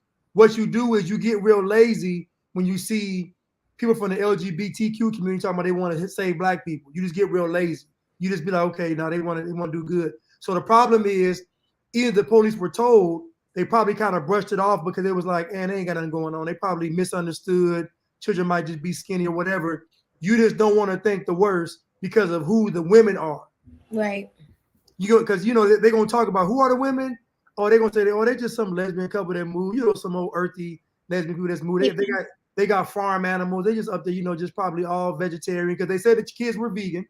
So they said they were vegan. So the children being vegan explained why they were so small and malnourished. I'm like, no, that's not how that works. Yeah. They did try to pull that. They tried to pull that too, y'all, on the podcast, talking about they thought that they were that small because they were vegan. Like most vegans I know are not skinny. Right. Like vegans, I don't know. I mean, I know it's skinny vegans, but like a lot of it, like it don't make you skinny because you're a vegan. Like you don't have to. That don't mean skinny automatically. I know a bunch of big vegans because all they eat is carbohydrates. Bread and stuff. Yeah, they swole up. They bigger than a bread box. Right. Britt said vegan as in they eat air. Correct. They didn't eat nothing. Right. They wouldn't even give them no food. And the people said that when they would leave, like because these kids were out, y'all, at one point. I think like right when they left, like when they left to the new place, they probably didn't go out as much. Because I think that last place, they were only there for a short while because they were running. But when they were in their stable place, like where they let the kids go to school at first, they were out. Like they would go to birthday parties. Like people would come to their house and they would be like, the kids would be begging for food as soon as they left. And then when the people come back, they'll say they don't want no food. call the police. Like, what is wrong with you? Like, if kids came, imagine some kids running around your house, and then when they mama leave out, they begging you for food. And then when the mama come back, they say, I'm not hungry no more. Oh, baby, you finna get these nuggets in front of your mother. And if they got something to say, then I'm calling the cops. Like, weirdo. Oh, babies, and Devontae was extremely bright. Y'all, when he went over and asked for food, he asked for non-perishables. He asked for canned meat. He asked for tortillas. This was the day before they left. When he knew CPS was coming, he went over there and got more food. He was getting food from them for 6 months. And she said that time he asked for non-perishables, tortillas, like enough stuff for 6 people. So they all 6 kids were gonna go and run away. And the next day they were gone. The CPS lady was at their door, y'all, and they left.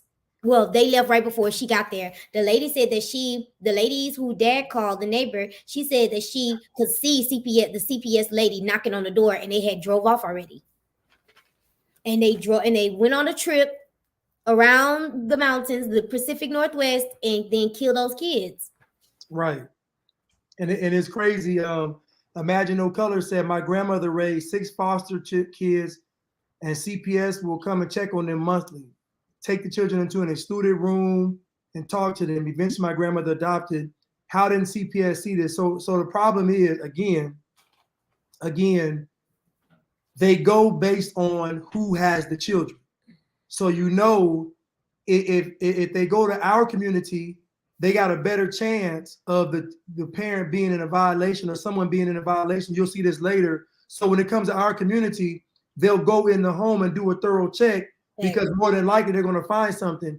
When it comes to other communities, they go to the front door and they just look and say, okay, everything's cool. But the problem is, in them other communities, they killing their children too. Mm-hmm. They getting murdered too. So the problem is they base it on who the parent is. But you all know, if a parent says, I support BLM, I support Biden, I support climate change, like come on. They got a green light. They got a green pass. Come on. Listen, I'm triple snake bitten. I got the Jim Jones juice. I'm working on my 4th dose. Like I got my mask on. Come on. They would have all the kids in. I'm sorry, Blanche. They would have all the kids in picture frame, Facebook picture frames. Talking about they would have had it all. They would have got. But I mean, maybe I could see them getting it. I could see them going to doing stuff like going to, because they don't want them to know the kids existed. Going to different places, giving different names and birth dates, and stealing their vaccine. Right. Can I say that word? Maybe not, but you did. Oh, that's regular. I wanted to find that picture where the children were older. Oh no, you know I want to find. Hold up, I got something for y'all. I want to show you all the picture. How long I had these children? I want to go grab this bread so bad. Oh.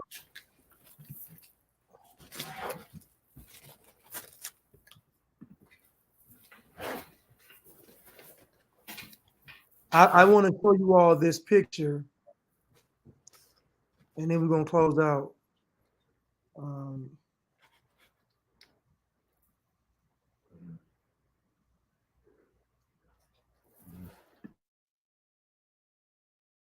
This is how long they had these children.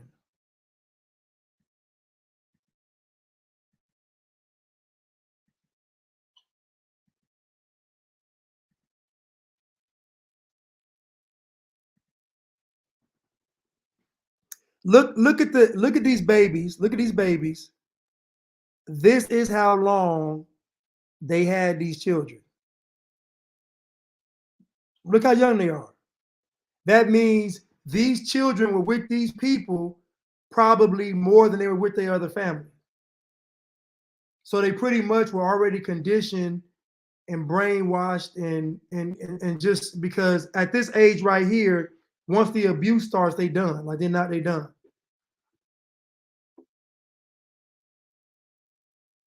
They done. And I just think that this is the most telling picture I saw, because I was just like, my goodness, look how long they had these children. And they was being abused right here. This is why their growth was so stunted, because they were being You gotta think, these are the development years right here. If you don't give the children nourishment, their growth's gonna be stunted as a means of survival. Basically, if I'm not getting enough nutrients, I'm not gonna let the body grow because I'm gonna end up dying. So the body stunts its own growth to sustain life. So these children, you can see, were being abused because most of these children were like like the little girl, she was 4, 1, or like Yeah, he she was the baby. The one hitting the guitar was the baby. that was the baby. That was the baby one. The baby. The one next to her, I don't think she ever got her teeth. I mean, I don't know if her teeth were knocked out then, but that's the one that never smiles. The one whose teeth are missing now. They let her smile now because she's supposed to have her teeth missing at this age. Yeah, but these are baby teeth. These supposed to go. She had her permanent teeth knocked out. Yes, like no, that's what I'm saying. Like in videos of them older, when you have to you have to find those videos. I gotta find it for the next time because you can see them. It's some more pictures of them are like it looks like they were camping or something. All the kids were like running around, and all the kids came into the camera.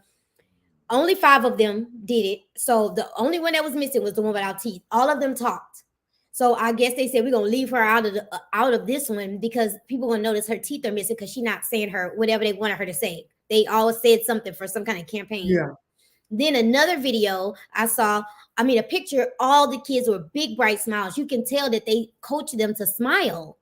Smile big. I do it to my kids and I don't mean nothing by it. So I can imagine if you're trying to craft a story for Facebook, you gonna tell them kids to smile big. She was the only one, no smile. So you told her close us.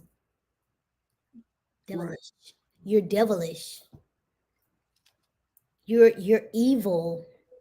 And this little boy right here, he probably he didn't go to school after this no more. He's probably about 10 years old right here. 5th grade.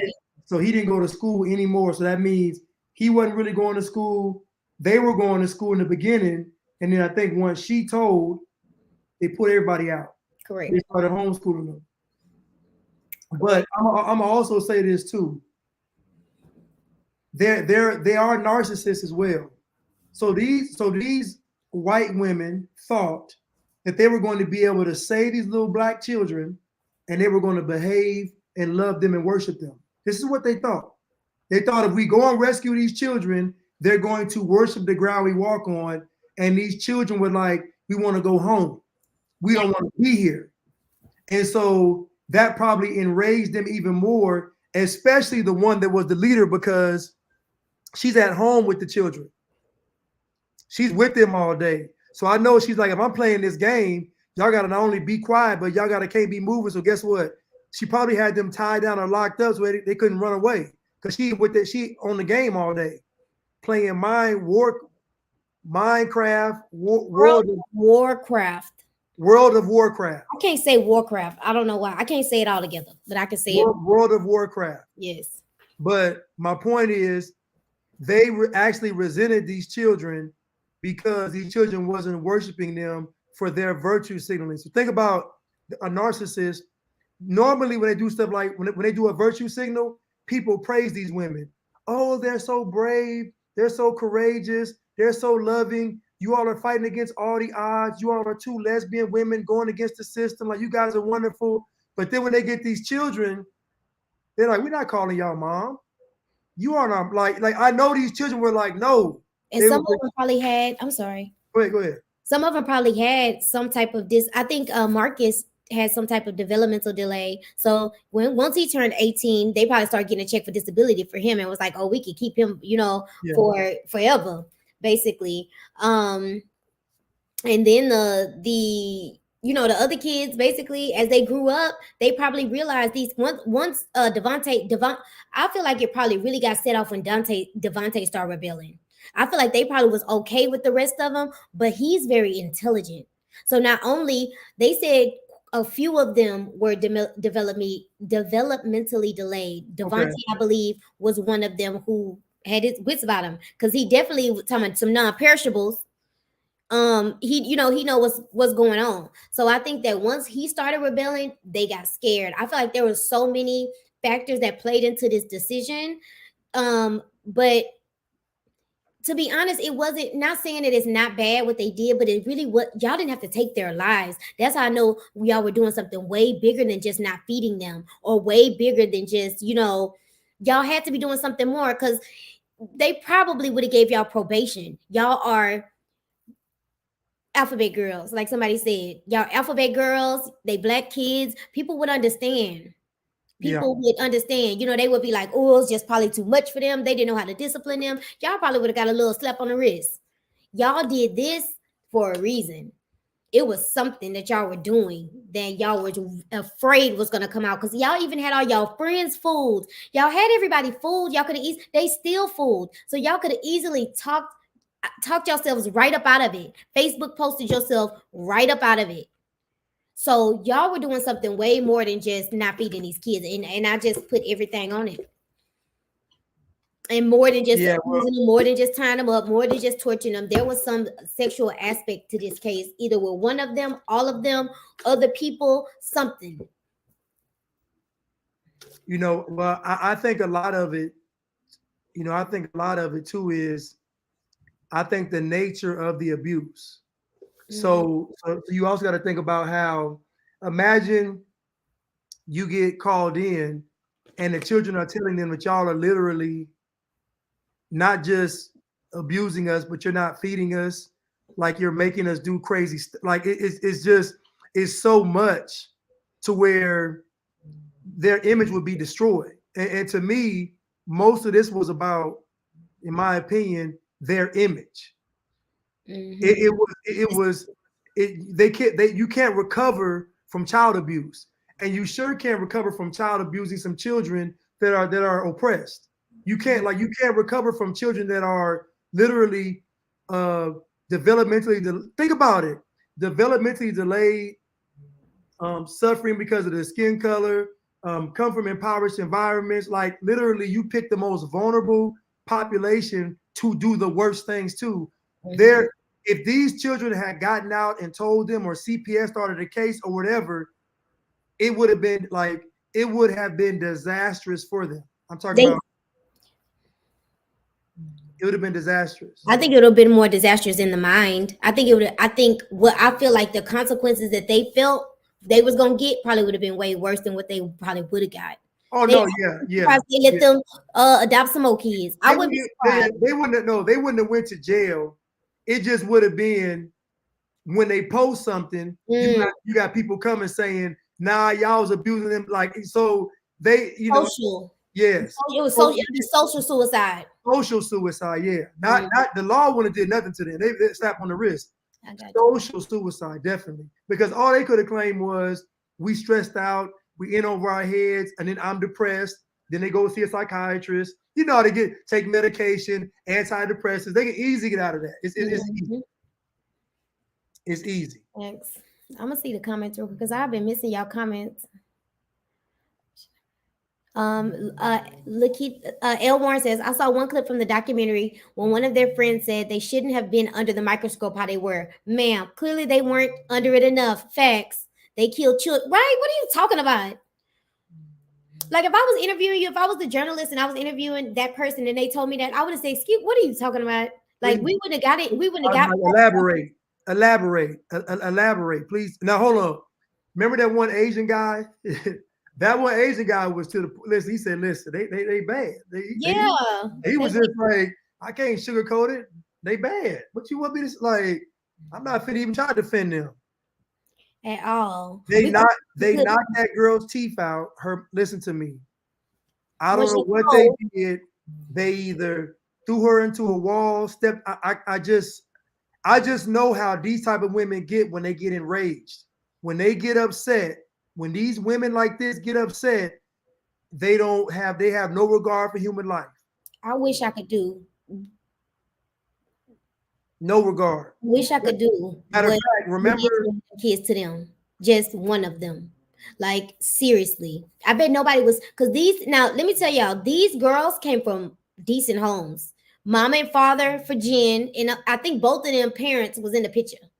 Like, these girls didn't come from, they said that they kind of, once they decided that they wanted to be together, they didn't want to, like, they kept it a secret for a long time and acted like they was roommates. This is all just showing that you have poor character. You lying to your family, saying that y'all just roommates and y'all were together, and they just came from a good place. Like they came from good places. From what the podcast says, they came from decent homes, and the parents are like, "What happened?" And I feel like it was just, well, a crime documentary is gonna say it was just too bad. It was a bad combo. Like they just both brought out the worst in each other. I just feel I don't agree. I think they're evil. I don't think it's mental illness. I think it's just pure evil. Pure evil. Chuck said he believed it was political people involved. I agree. I agree. The name of the well, it's a podcast. So there is a podcast I listen to called Broken Heart. So their last name is Hart, Hart, and it's on Apple. And Glamour did it, and it's on Apple, or you can watch it it's on YouTube as well. Say it again, because I know you want to say it, because I can tell by the way you said it. No, I'm just saying. It's either you can go to YouTube or Apple, but it's the same thing. But it's just Broken Hearts. Yeah, because I said the thing with no YouTube. I was dead. I just knew I was right. That's why you said it like that. No, it ain't. It's not really not. It's on YouTube too, y'all. It's on YouTube. It's on Society and Culture is the page. And it's another documentary that's real, that looks really good about it. Did you watch the one? Was it about an hour long? The Tale Deceit or something? Yes, trailer. I watched it. It was good. It was that one was good too. Yeah, Bernie Sanders. Yeah, Bernie Sanders was a part of that. Bernie Sanders was right. They was right behind Bernie in a picture. Like they was just everywhere. And the irony of this is that viral photo. No, that was in Portland, wasn't it? What? With the hat. That was Ferguson.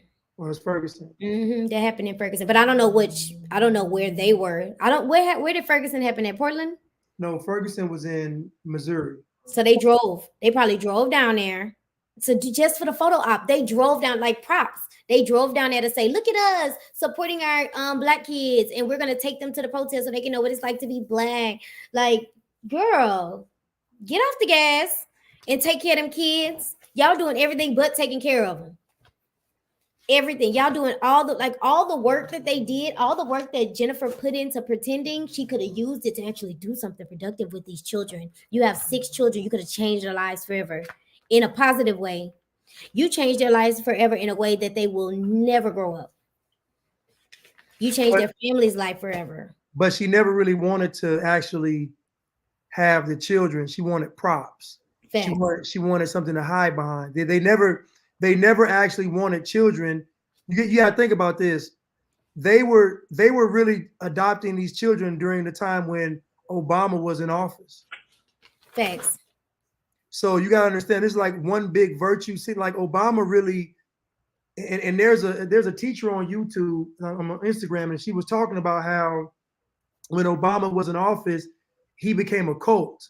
Like his picture was in all the schools. They were shutting down classes to watch. Obama became like a cult. And to me, Obama really started this whole woke movement. I agree. That's why it made Trump so polarizing, because it came right after the wokeism that Obama started, like all this we gonna change the world, Obama can do no wrong, all this great stuff. And then here comes Trump talking about America first. Yeah. So just the notion to say America first was anti the liberal woke movement, because the woke movement says the world first, America last. That's the woke movement. And it don't make no sense. Like I have my students sometimes say things like, I don't want to stand for, I'm like, stand for the flag, or I don't, like, it's like, kid, if you go over there to China, you are going to wish that you was over here. Y'all, I was telling them about how them people I had told my students about how that Squid Games, when that kid took that person took Squid Games to school and they beheaded him. Yeah, no, he snuck some copies of Skid. He snuck some copies. Well, he snuck the movie or the TV series into the country. Right. So he probably had on a flash drive or something. They pulled it up and checked it and saw it was Squid Games. So he was executed. I told my kids about that, and I was like, so y'all, when y'all sitting there talking about you don't want to stand for the flag, you gonna stop wishing for stuff like that, because you're gonna get what you ask for. You're gonna be oppressed. You keep, like, people act like natural, like it don't apply. If you keep speaking stuff into existence, it's gonna happen. You keep saying we oppress, we oppress, we oppress. The universe gonna make sure you get it, because that's who y'all worship anyway. The universe. Y'all worship the universe in everything, money and people. So y'all gonna get exactly what y'all little universe, what you think we the Big Bang Theory. Your universe gonna give you what you want. Period. They're gonna give you what y'all begging and screaming for. Oppression. So get up, put your hand across your chest, and say the pledge. Right. We not doing it. Because, baby, I know it's a free country and everything, but the more we let y'all be in control, the less free I feel. Well, again, like I said, these liberals, they want America to be last, because in a perfect world, everybody comes over here, and really what they're hoping for is for the free thinking people that believe in God and family and freedom. They want us oppressed. They don't. They want us to have to be tortured and be put in camps and all this stuff and be re-educated and all this stuff, which is coming. Oh yeah, for sure. I just want to tell y'all real quick. I just keep looking at these notes. Why? Just to let y'all know that in that podcast they said that these two requested one boy in a sibling group. They didn't want the sibling group if there was not a boy. Now ask yourselves, they didn't want it. Why would they want a boy? They when they presented them with other options, that's so you know, when you adopting kids, y'all, when you're adopting children, you get what you don't make new kids that's adopted, right? I mean, what I mean is it's no supply. The supply is what the supply is. Right. Like you can't go and say, okay, this sound handpicked to me. That's why I said, because they got two sibling groups, a boy in each group. One had two boys. They requested that. They requested that they're siblings. They wanted all the kids to stay together. The thing about it is, this sounds like people got paid to push this through so they can get what they wanted. Y'all wanted to make this was all, like Blanche said, a virtue signal. Like for everybody. Everybody wanted to get these women what they wanted. And these kids end up dead. They ended up dead.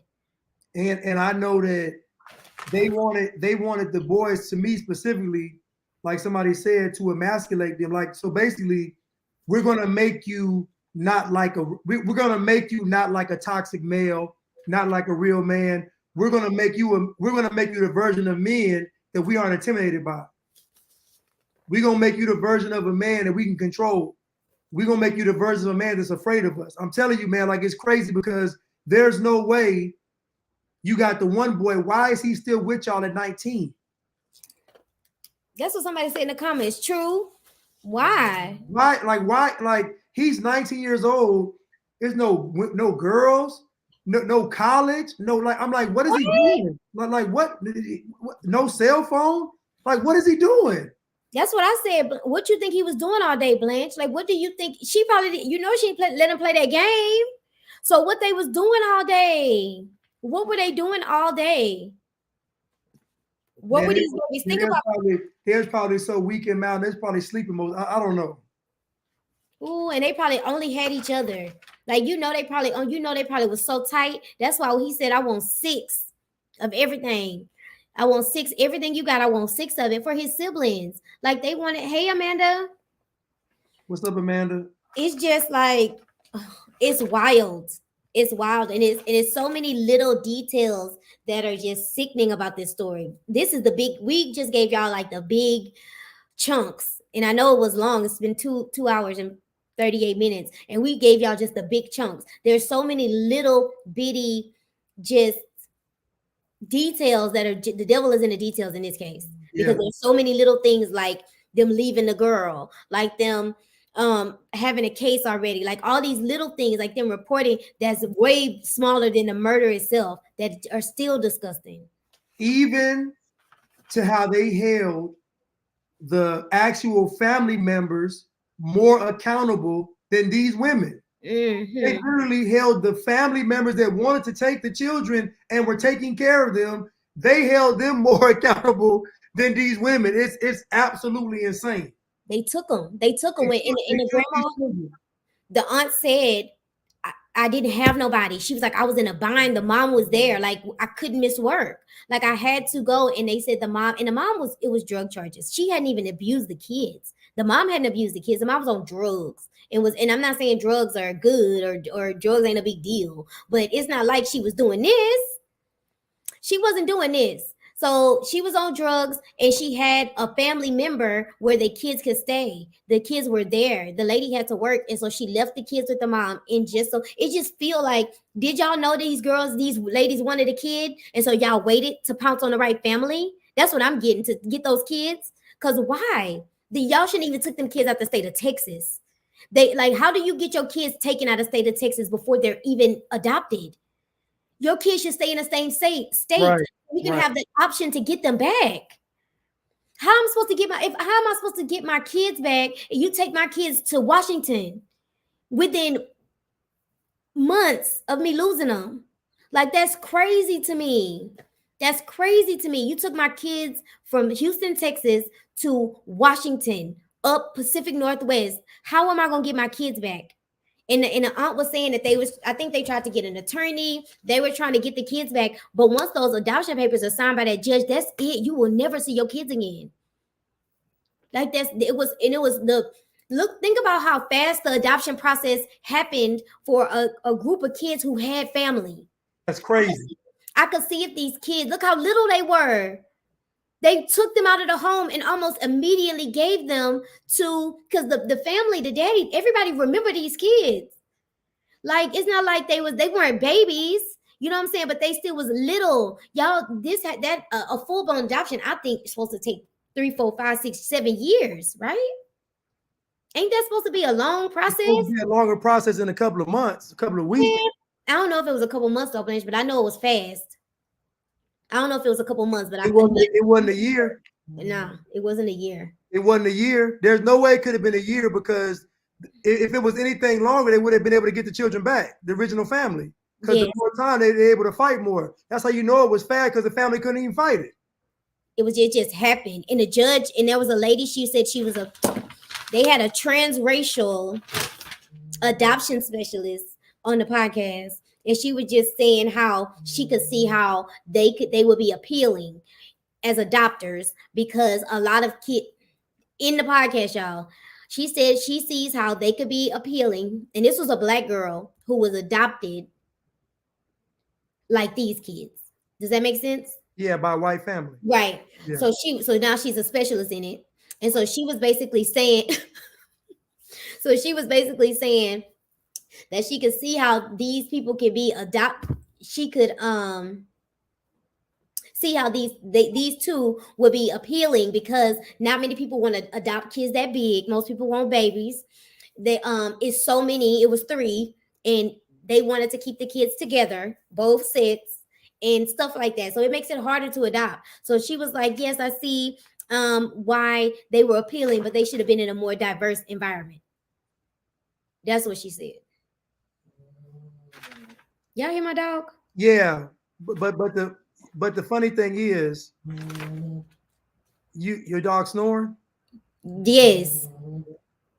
Can you hear it? Yes. Let me just wake him up a little bit.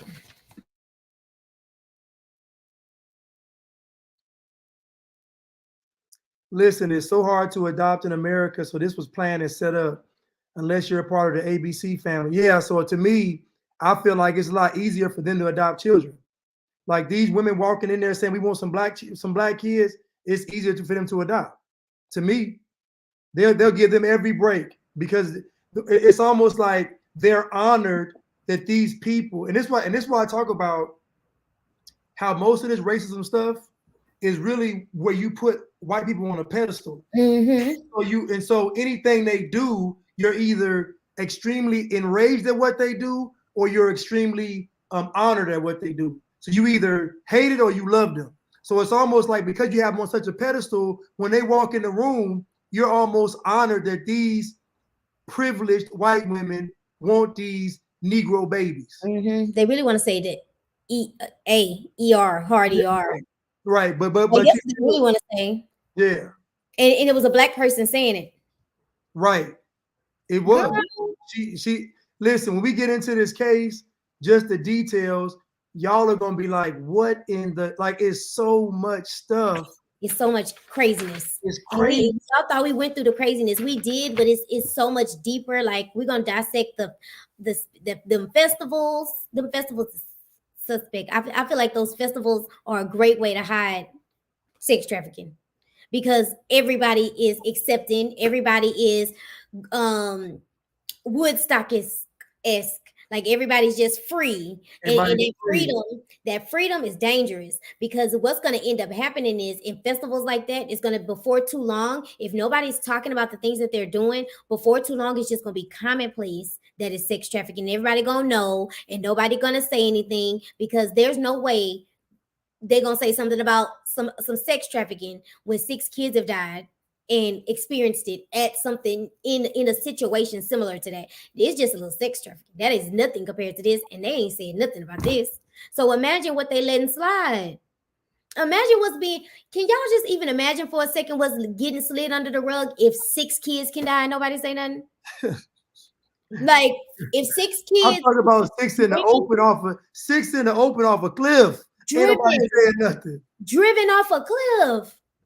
And nobody is, and I'm saying nobody because celebrities post about everything. If they people, they were just posting about their kids, like those 2 girls, what's this, Ari and what's her name, was posting about the baby. Somebody popped her baby, Fabulous stepdaughter or something, and it's everywhere.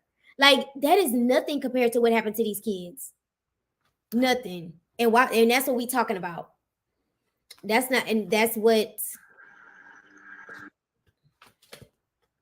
Hold on, before we go, I was gonna play this one more time. He mad at me for waking him up, y'all. Well, I know he is. He was sleeping good. He was sleeping real good. He got nobody job. But he be eating cupcakes. He ate some. He stole my cupcakes. And the sad thing about a lot of this is that the dog that they had is, I guarantee, taken care of. They felt so sorry for that dog. Facts. I like my dog now. I'm taking care of mine too, but I'm taking care of my kids too. Let's get that clear. So I can take care of my dog. Yes, Chuck, I think it's the nose that make him snore like that. He out of order. I'm embarrassed. Ain't no telling what they did. Like, almost like, it's wicked. You said you was gonna play something else? Yeah. Oh, I thought you said that.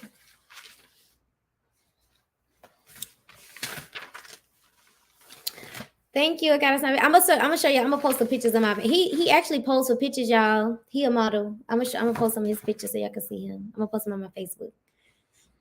With your dog? Yes, he's a model. He know how to pose. I'm gonna post a video where you can see him stop and pose when my daughter try to take his picture, and he hold it till he done. Smart dog. Amanda said it's really sick. A dog worth more than human life. Thanks. I just know the first thing them folks said was, "Where the dog?" I know how these people. I know how they listen. The highest liberal honor you can do is to adopt a pit bull. Ugh. They love them pit bulls because the pit bulls have the stigma of They being bite their faces off. right. So the pit bulls are the dogs that no one's supposed to love. So if I love a pit bull, I'm really a good person. Oh yes, you're right about that. That's that psychology. That's crazy. That's crazy. The connotation we give things that shouldn't have that. You know what I'm saying? We give somebody owning a certain type of dog a positive connotation as if they're a good person. That's crazy. If a person, that is fake. Chuck, your dog. I'm gonna go see. I love dogs. I'm an animal person. I want a pig. Oh yeah, Helena. I know. My dog is a snorer. Him and my little pig, when I give me a little pig, they're gonna be competing with noise. I'm gonna love it. I'm gonna just play this last little ATL clip and show you all how they're trying to, because I think I saw a lot of podcasts on there that's closer to this date now. People have been covering this story, and I think what they're doing is this is done to snuff this story, to make this story go away. You make this story about a conspiracy theory and not the fact that 6 children lost their lives to some women that people let take them children from them and torture these children. So to me, this ATL story is to get folks caught up on the victory or symbolism of, oh, maybe he got away. Tell him let you have a pig. Why not? She said she wanted a pig and her husband said no. Ask him again. Maybe he'll say yes this time. Now listen, man, them pigs are very intelligent. They're one of the smartest animals on the planet.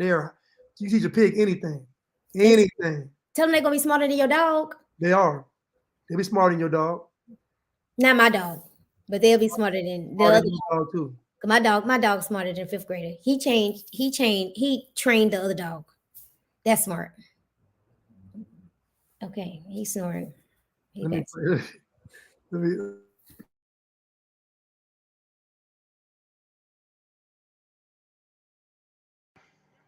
They yappy, the Pomeranians and Yorkies.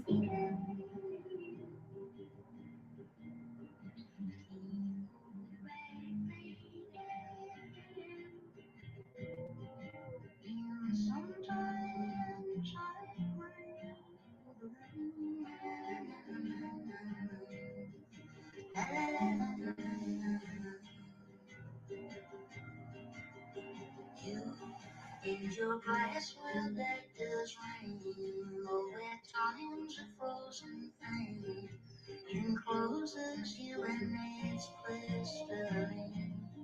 Looks at every but you left it to say.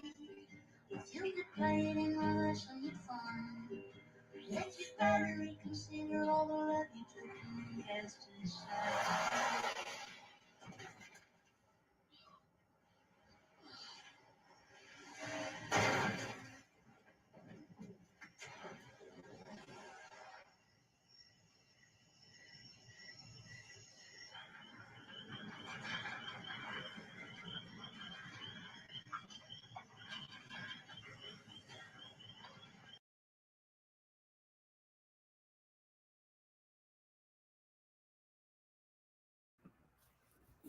Now that y'all know what happened, you see how they play in our face. Like they didn't mention these kids. They tried to make it seem. Somebody told me I don't watch ATL. I don't watch TV anymore. I never really did, to be honest. But somebody told me that the kind of like the theme of this episode was Black fairy tales. Somebody can tell me if that's true or not. If they used this for that, horrible. Fairy hell. It's like nobody wants to go through that. No, nothing is like they didn't even. Yeah, like it's not a movie. Is it Ether or is it Esther? It was a clip in a show that just got that was aired last week. Oh. Yeah, it is like Grimm's fairy tales. If it's gonna be a fairy tale, it's definitely gonna be from Grimm. Right. All pigs can be aggressive. He bite my dog. He gotta go. Bye, pig. Cause that's my baby. He was here first. Maybe too. Elle Warren told me she gonna have to eat her pig. I'm not gonna eat mine. Mine gonna be my pet. Goodness. Yeah, they put it at the end of the show. They put it at the end of a show. And for what? Can somebody tell me real quick what happened? You know the synopsis of that episode? Like what was that put in there for? Is every show different? Is it like an anthology series? Like or each episode is different? You know what? Last time I used to watch, so I think each episode is different. I think, or it's some shows have a tie-in, but most of them was like independent. Okay, because it don't make sense to just put that at the end of the show. Like, was the boy in another episode and they were trying to make it make us understand where he went or where he, like, I don't know. You know what I'm saying? Somebody Like, said Thelma. Somebody said Thelma and Louise. yeah, exactly. Romanticizing killing yourself. Like and you see, she look high. They tried to make it seem like something was wrong with her when she went over. You saw the one driving was so out of it and gone, right? She was so gone. Well, she was probably the one. I think she was the one that was drunk, and then the other one was on Benadryl. She had took like enough Benadryl for a horse. Yeah. What you mean? I mean, no. What you mean? The next, hold on. The next show we're gonna be doing. Start with the details of, like, how they got the children. How, like, basically Erica said, white saviorism got them the children easily. They think about it. They didn't struggle to get these. Matter of fact, think about it. They literally adopted 3 sets of children. One they abandoned.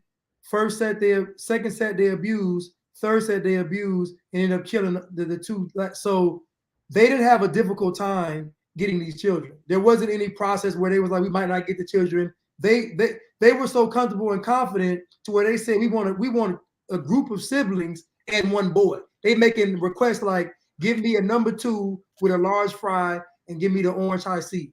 That's literally what they saying. That's how confident they were. Ordering from a menu.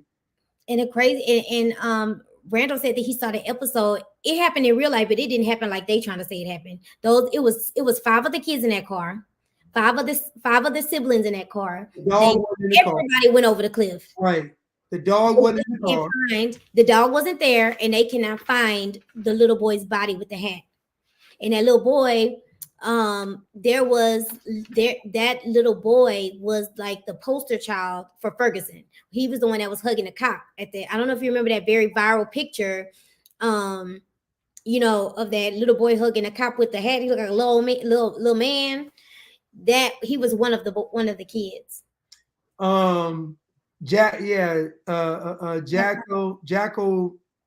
Jacko Black. Yeah, so basically somebody was talking about when the boy first got to the house, and they were talking about how they were overwhelmed because on the first day when Marcus got there, he ended up peeing, like he peed on himself. He was saying there was demons, like it was this big elaborate thing that happened his first day in the house, and so they were kind of like overwhelmed at how he responded to being there. So, but I'm gonna find the clip though of them talking about that. Him saying there was demons in the house. I was just like, it was just the strangest thing for a child to say. Yeah. But I do believe he said it, and I believe when he said it to them, it kind of scared them. They were like, what the hell is going on? Like, what's going on? And come to find out, there was demons in the house. Literally. Literally. They was the demons. They were the demons. And Britt say, why they didn't request no right? Why can't I say W's? Britt said, why did, I know. Thanks for pointing that out. You need to get a check for that. Can I? Yeah. You can't talk. Disability. It says, Britt said, why did they request no white kids? And she's correct. Why y'all ain't ask for no white kids though? Y'all asked for the black kids y'all could abuse. What kind of social leverage do you get with white kids? None. You're part of the system. If you adopt white children and you white, you racist. If you adopt white children, facts though. If you adopt white children and you white, you don't get no brownie points for that. Right, brownie points. You don't get no points for that. You gotta do it. You gotta get the most extreme case of children, impoverished, learning disabilities. You gotta get all that and adopt them. Because he played too much, y'all. Christine said they want to abuse Negroes. That's the truth. L. Warren said the truth is in our face. God is revealing and exposing. Wait until the aliens. Oop, it popped up. Hold on. Wait until the aliens, demons come. These people believe anything, they'll fall for it. Jesus, please return. Please. When them fake aliens show up, our people are going to go berserk. Our community, when them aliens in there, oh my, hold up. You think the Will Smith fake slap had the people deceived? Can you imagine an alien? Oh my When goodness. we talk about that, so when the aliens come, Blanche, I don't want to I don't want to hear about them aliens every day. I don't want nobody talking about them aliens every single day. We're gonna have to let it go. We can't talk about the aliens every day. Because if we talk about them every day, then that's gonna bring more attention. So we need to pretend the aliens don't exist. Because we can't get them no fuel to the alien fire. We're gonna pretend it's not even happening. I'm gonna pretend it didn't happen. I'm gonna pretend I don't know what they're talking about. When they ask me about the aliens, I'm gonna be like, I don't know what y'all talking about. She said the Anunnaki. Yeah, Anunnaki gonna terrorize people. They finna kill these aliens. These aliens finna be on TikTok. I'm finna be I'm gonna have to mute the hashtag alien because they about to be crying. They about to be, it's about to be like. And listen, and I got you. Hold on, I got you, Navi. But don't let a picture of the alien like be walking and the alien put his. And listen, these gonna be These probably gonna be fallen angels, y'all. They're gonna be fallen angels, and you ain't gonna be able to hurt them or nothing. But anyway, don't let one of the fake aliens throw their fist up like this. It's over. I won't be surprised if when they throw it up, then all the whole woke black community do it too. Oh yeah, it's gonna be like a movie. Like they're gonna be able to stop themselves, and we're just gonna be looking like, what's going on? What is happening? Because we're not gonna have that programming. We're not gonna be programmed. We're not gonna do it. Navi, we decided to do this because we felt like everything we do on this YouTube, we feel like it's pivotal moments in history for the future.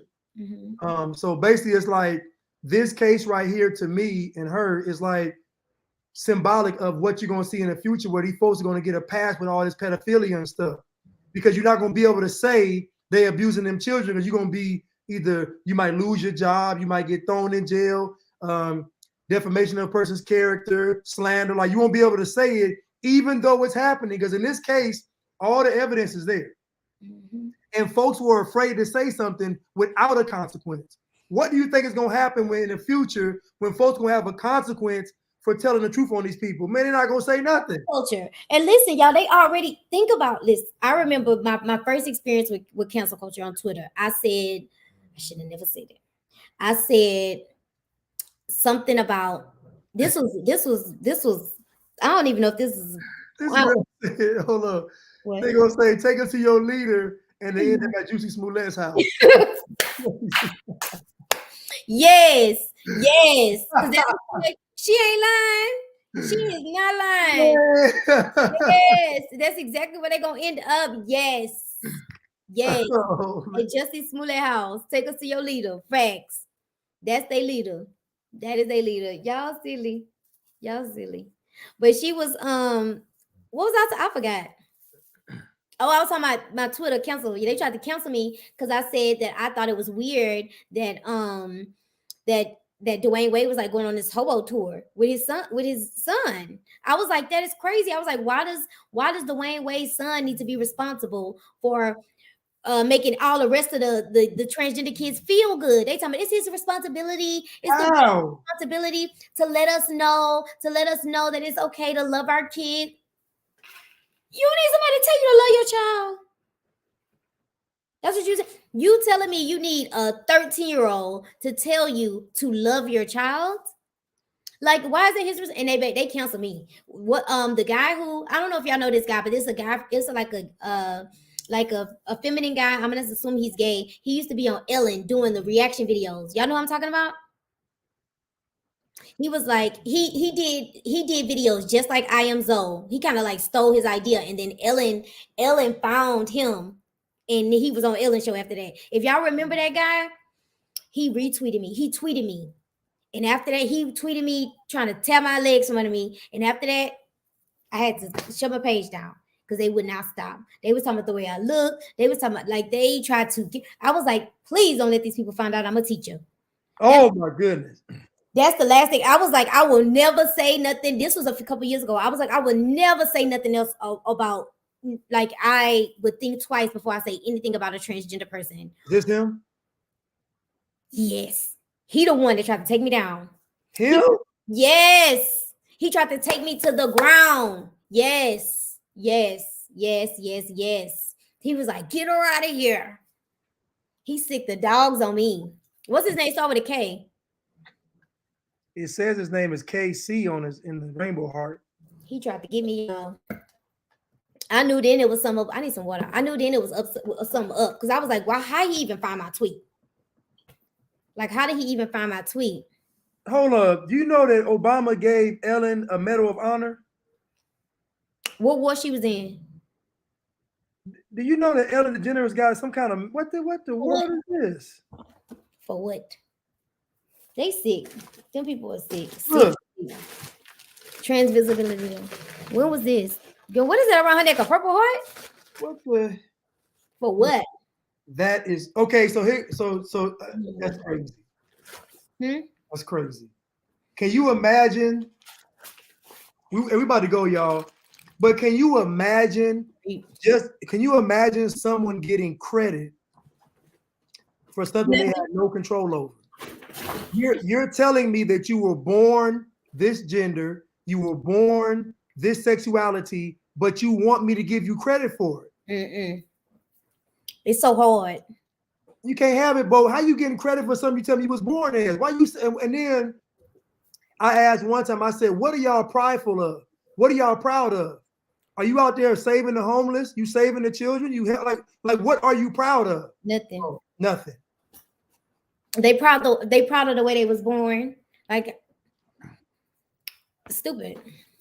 It's stupidity. Like all of it is stupidity.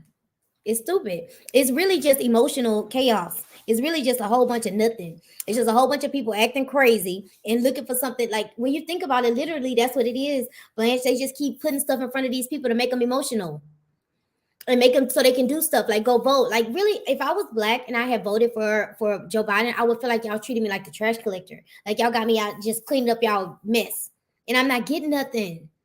Somebody talking about D Wade. D Wade did this video, and instead of doing the video in slow motion, he was just walking slow in the video. He's walking out of a pool, like a jacuzzi. He got some little bitty little shorts on, showing his thigh tattoo, and his hair was dyed. Slower than snail snot. Now I'm not gonna say what his sexual preference is. I'm just gonna say I will, boys.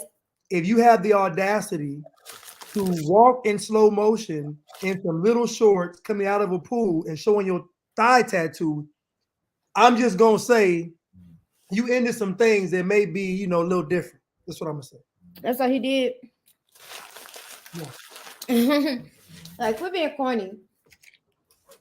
But I'm gonna say this: Gabrielle Union and D Wade are hiding behind that boy. Ew. Think about it. Now you can't come after them. Oh yeah. They got a pass to do anything because that little boy is in front of them, so you can't come after a little boy. So now they get a pass to do whatever they want to do. Mm-hmm. And to be honest, y'all, that's really why we wanted to talk about the case, because we just wanted to show that if you with the alphabet crew, you can do whatever you want.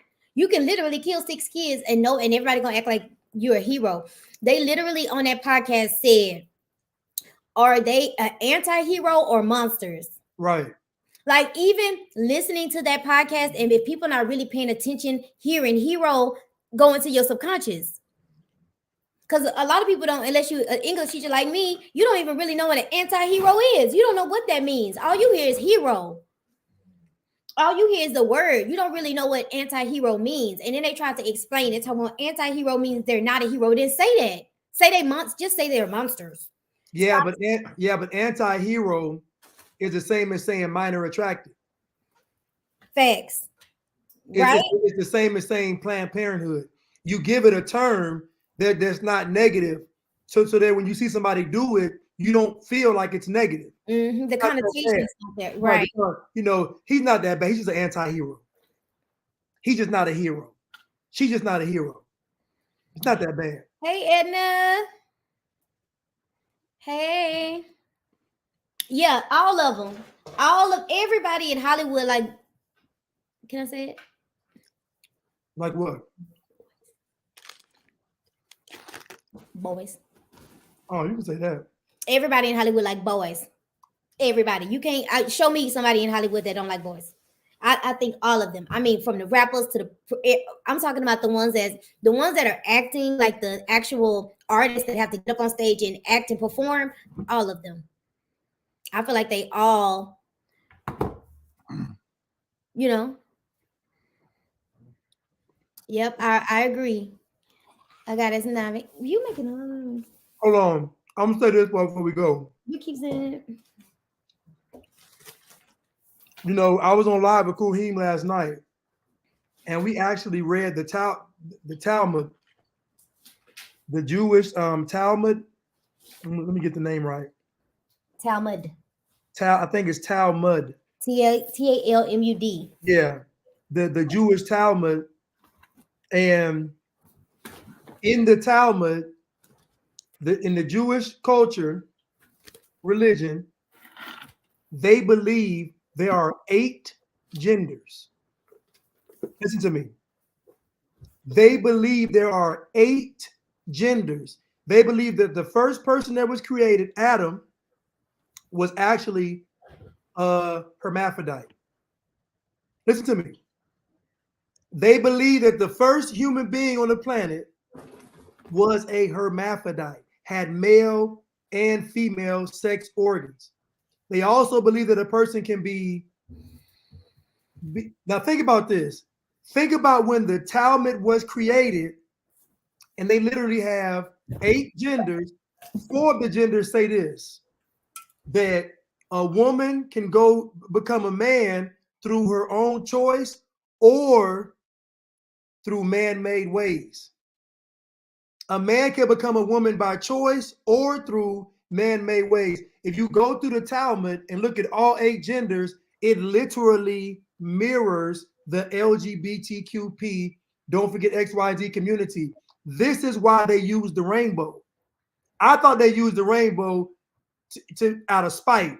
No, they use the rainbow because the rainbow coincides with the scriptures. Thanks. So the rainbow is a covenant with God. So essentially, if they believe that the first man was a hermaphrodite, then the rainbow's actually for them.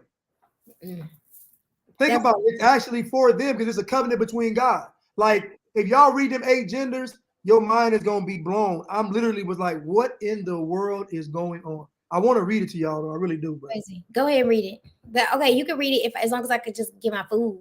I'll go ahead. I want Blanche to read it. I'll stay so he can and we can read it. Let me know if y'all want him to read it. It's Saturday, y'all. If y'all want me to read it, let me know. That's why we can just leave. You gotta say it like that, like you. I'm gonna see before, because if we're gonna leave, then I'm just gonna sit and eat my food nicely. Y'all let me know. I'll read the comment. Okay, y'all want me to read it? I'll read it. Guess what I got, Blanche? What? Jerk salmon. I got the same plate you had on that live. That's what I got. I had jerk salmon, rice and peas, cabbage, plantains, cocoa bread. I don't eat plantains, but I got the rest of it. Okay. Hold on. Okay, I'll read it. Okay, so here are the 8 gender. So the Talmud, a huge and authoritative compendium of Jewish legal traditions, contains in fact no less than 8 gender designations, including Zakar, male, Nekiva, female, androgynous, having both male and female characteristics, Tumtum, lacking sexual characteristics, Aliton, Iolonit, Alionit, Hammer, Aylonit, Hammer, identified female at birth, but naturally developing male characteristics. Aylonit, Adam, identified female at birth, but later developing male characteristics through human intervention. Saris, Hama, identified male at birth, but later naturally developing female characteristics. And then Saris, Adam, identified male at birth and later developing female characteristics through human intervention. Think about this for a second.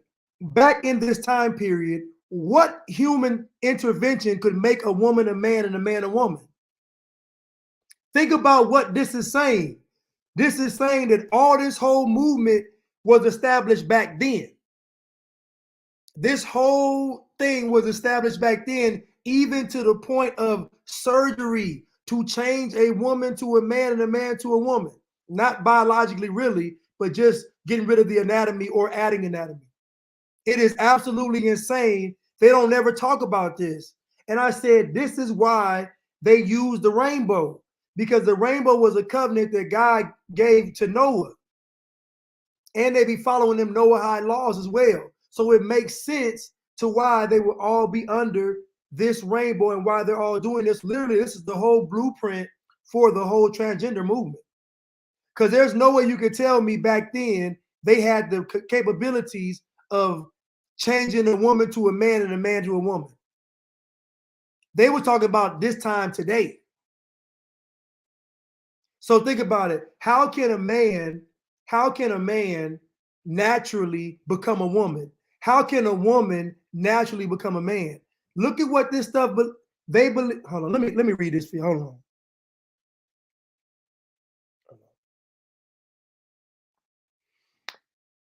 The androgynous is, from a Helaic perspective, neither male nor female, is confirmed by Mishnah Bikurim 4:1, which states this explicitly. The androgynous is in some ways like a man, and in other ways like a woman. In other ways, he is like a man and a woman, and in other ways, he is like neither man nor woman. Do you understand what this is? This is literally saying no gender, both genders, switching between both genders, all at the same time. So basically, you can just be anything. Whatever you want to be. But then they say trust the science. Science don't say that. No, science don't say Science don't say that. So do we, like, what? What? Like, seriously. And so they also talked about how when this is written in the scriptures, they describe the hermaphrodite as a male because they don't have a female, they don't have female words, female translations. So they basically describe all this stuff as a male. That's crazy. And what is this called? You said it's I know it's on them. The Talmud. And that belongs to the people from Judah. Jewish people. Now you know they in control of this then. This like, come on, y'all. It's no. It don't. Hold on. Here we go. I'm sorry. Here we go. Go ahead. So basically, he said, in this verse of the teaching, Rabbi Yamira is not focusing on the first human's face, or rather faces, but on their sex organs. They have both. The Midrash imagines this original human looks something like a man and a woman conjoined at the back, so that one side has a woman's face and a woman's sex organs, and the other side has a man's face and sex organs. Then God split the original person in half, creating the first man and the first woman. Now I want you to think about how the Baphomet is a man and a woman. How that Baphomet statue is a man and a woman.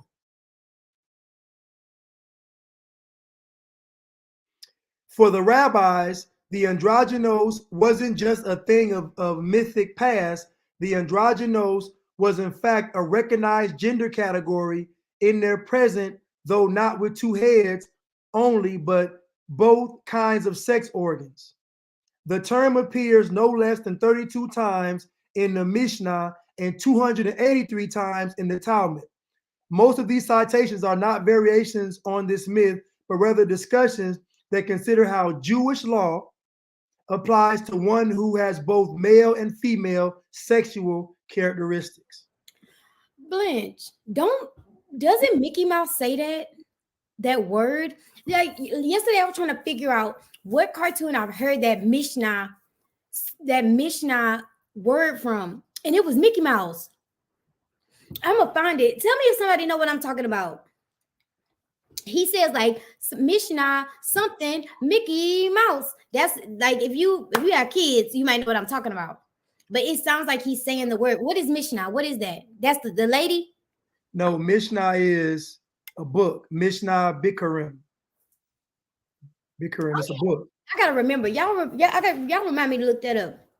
Maybe it just sounds like that's what he's saying, but it sounds just like it. So check this out. Because Hebrew has no gender neutral pronouns, the Mishnah uses a male pronoun for the androgynos, though this is obviously insufficient given the rabbinic descriptions of this person. Reading on, we find that the androgynos is, for the rabbis, in many ways like a man. They dress like a man. They are obligated in all commandments like a man. They marry women, and their white emissions lead to impurity. That's the semen. However, in other ways, the androgynos is like a woman. They do not share in inheritance like the sons. They do not eat of the sacrifices. They are reserved only for men, and their red discharges leads to impurity. So, according to this, the I guess the androgynos that are like the women more than men, because you got two types, ones that are more like men and more like women. So the hermaphrodites that are more like women are only for men. Insanity.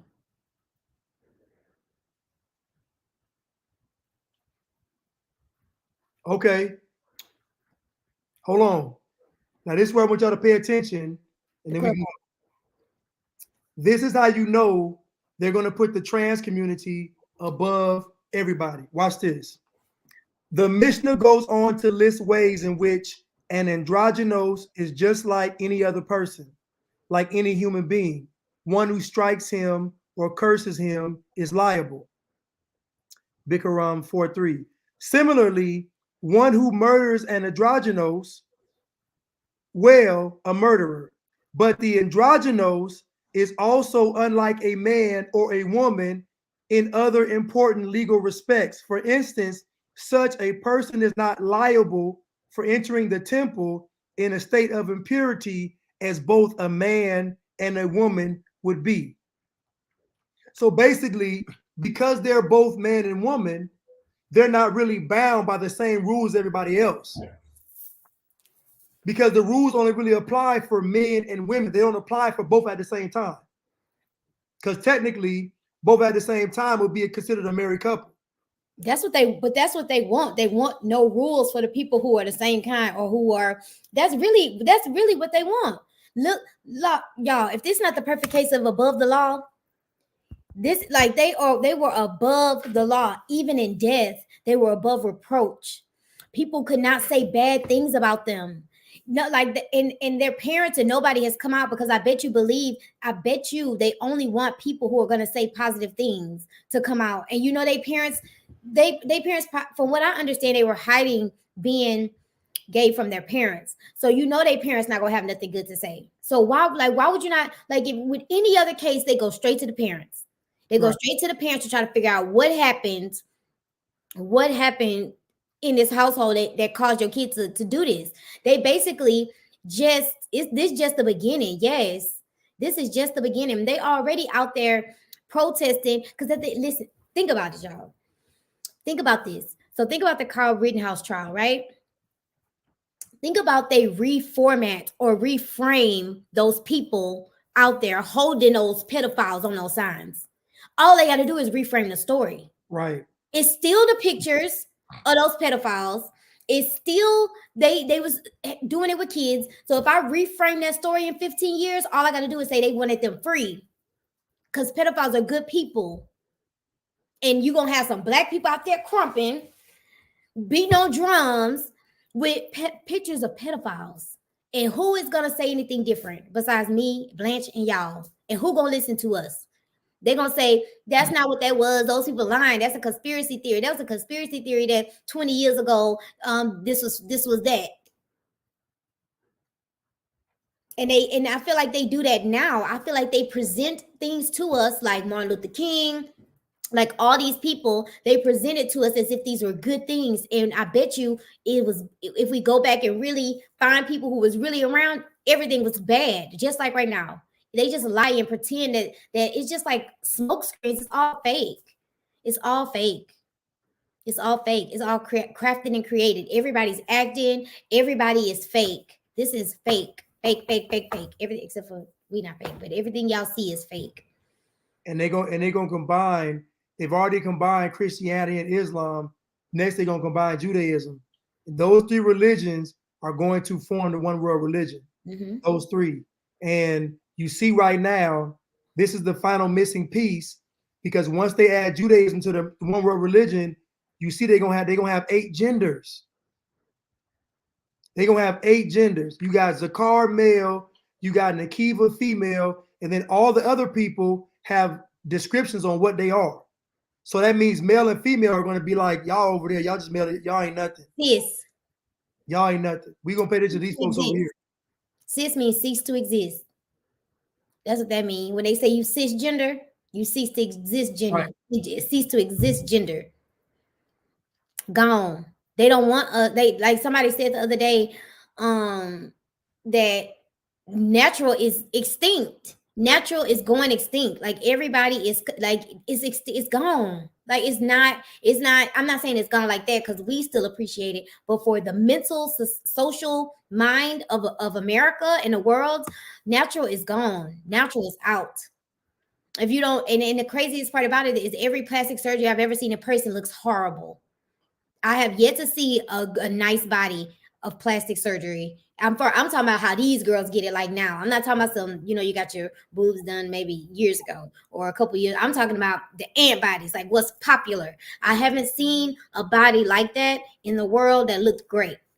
They all look awkward. Their legs be too small. Like it looks strange. Even when the butt is not that big, it just don't look natural. The way that they're doing it is horrible.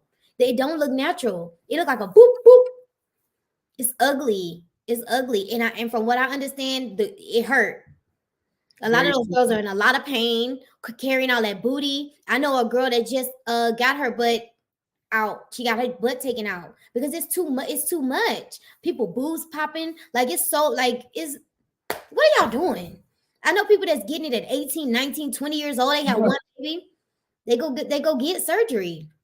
I know somebody that got it done, and she spent $10,000 the first time, and had to spend $10,000. She spent $20,000 to get the thing done twice, and she's still built like a refrigerator. It's crazy. She's still built like a college dorm refrigerator. Just no, because most of the girls that get it ain't got no shape.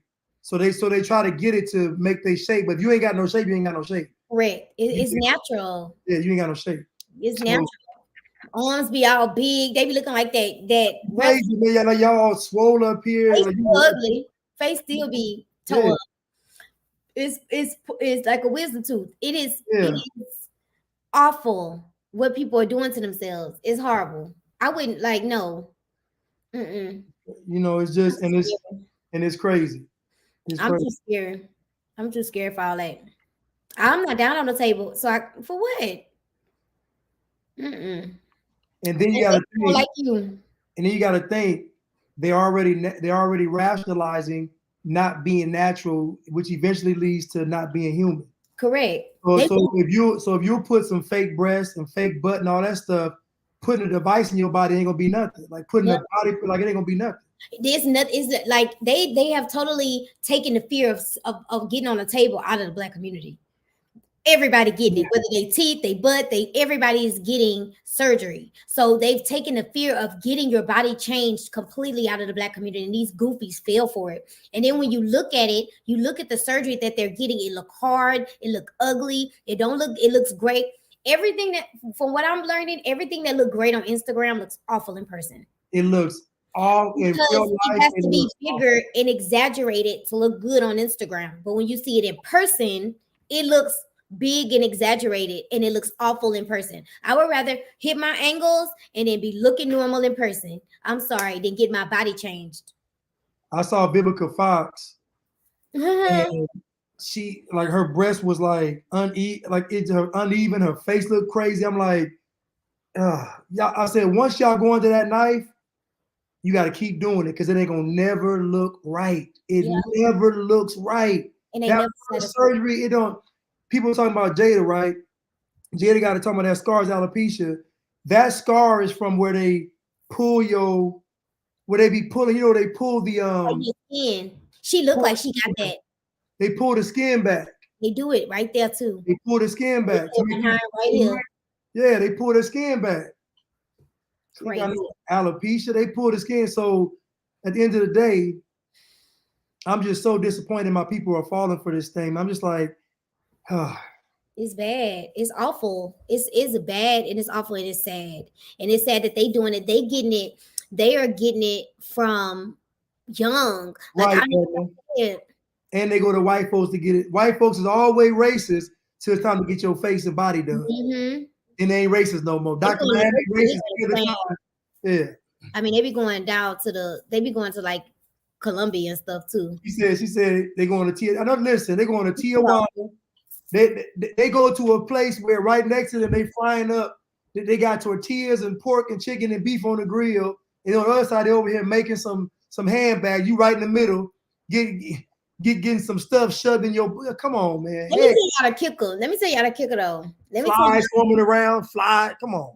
Let me tell you how to kick about all that surgery. A lot of those girls that I know getting surgery, a lot of those people in Houston that's getting surgery, they getting on other people credit too.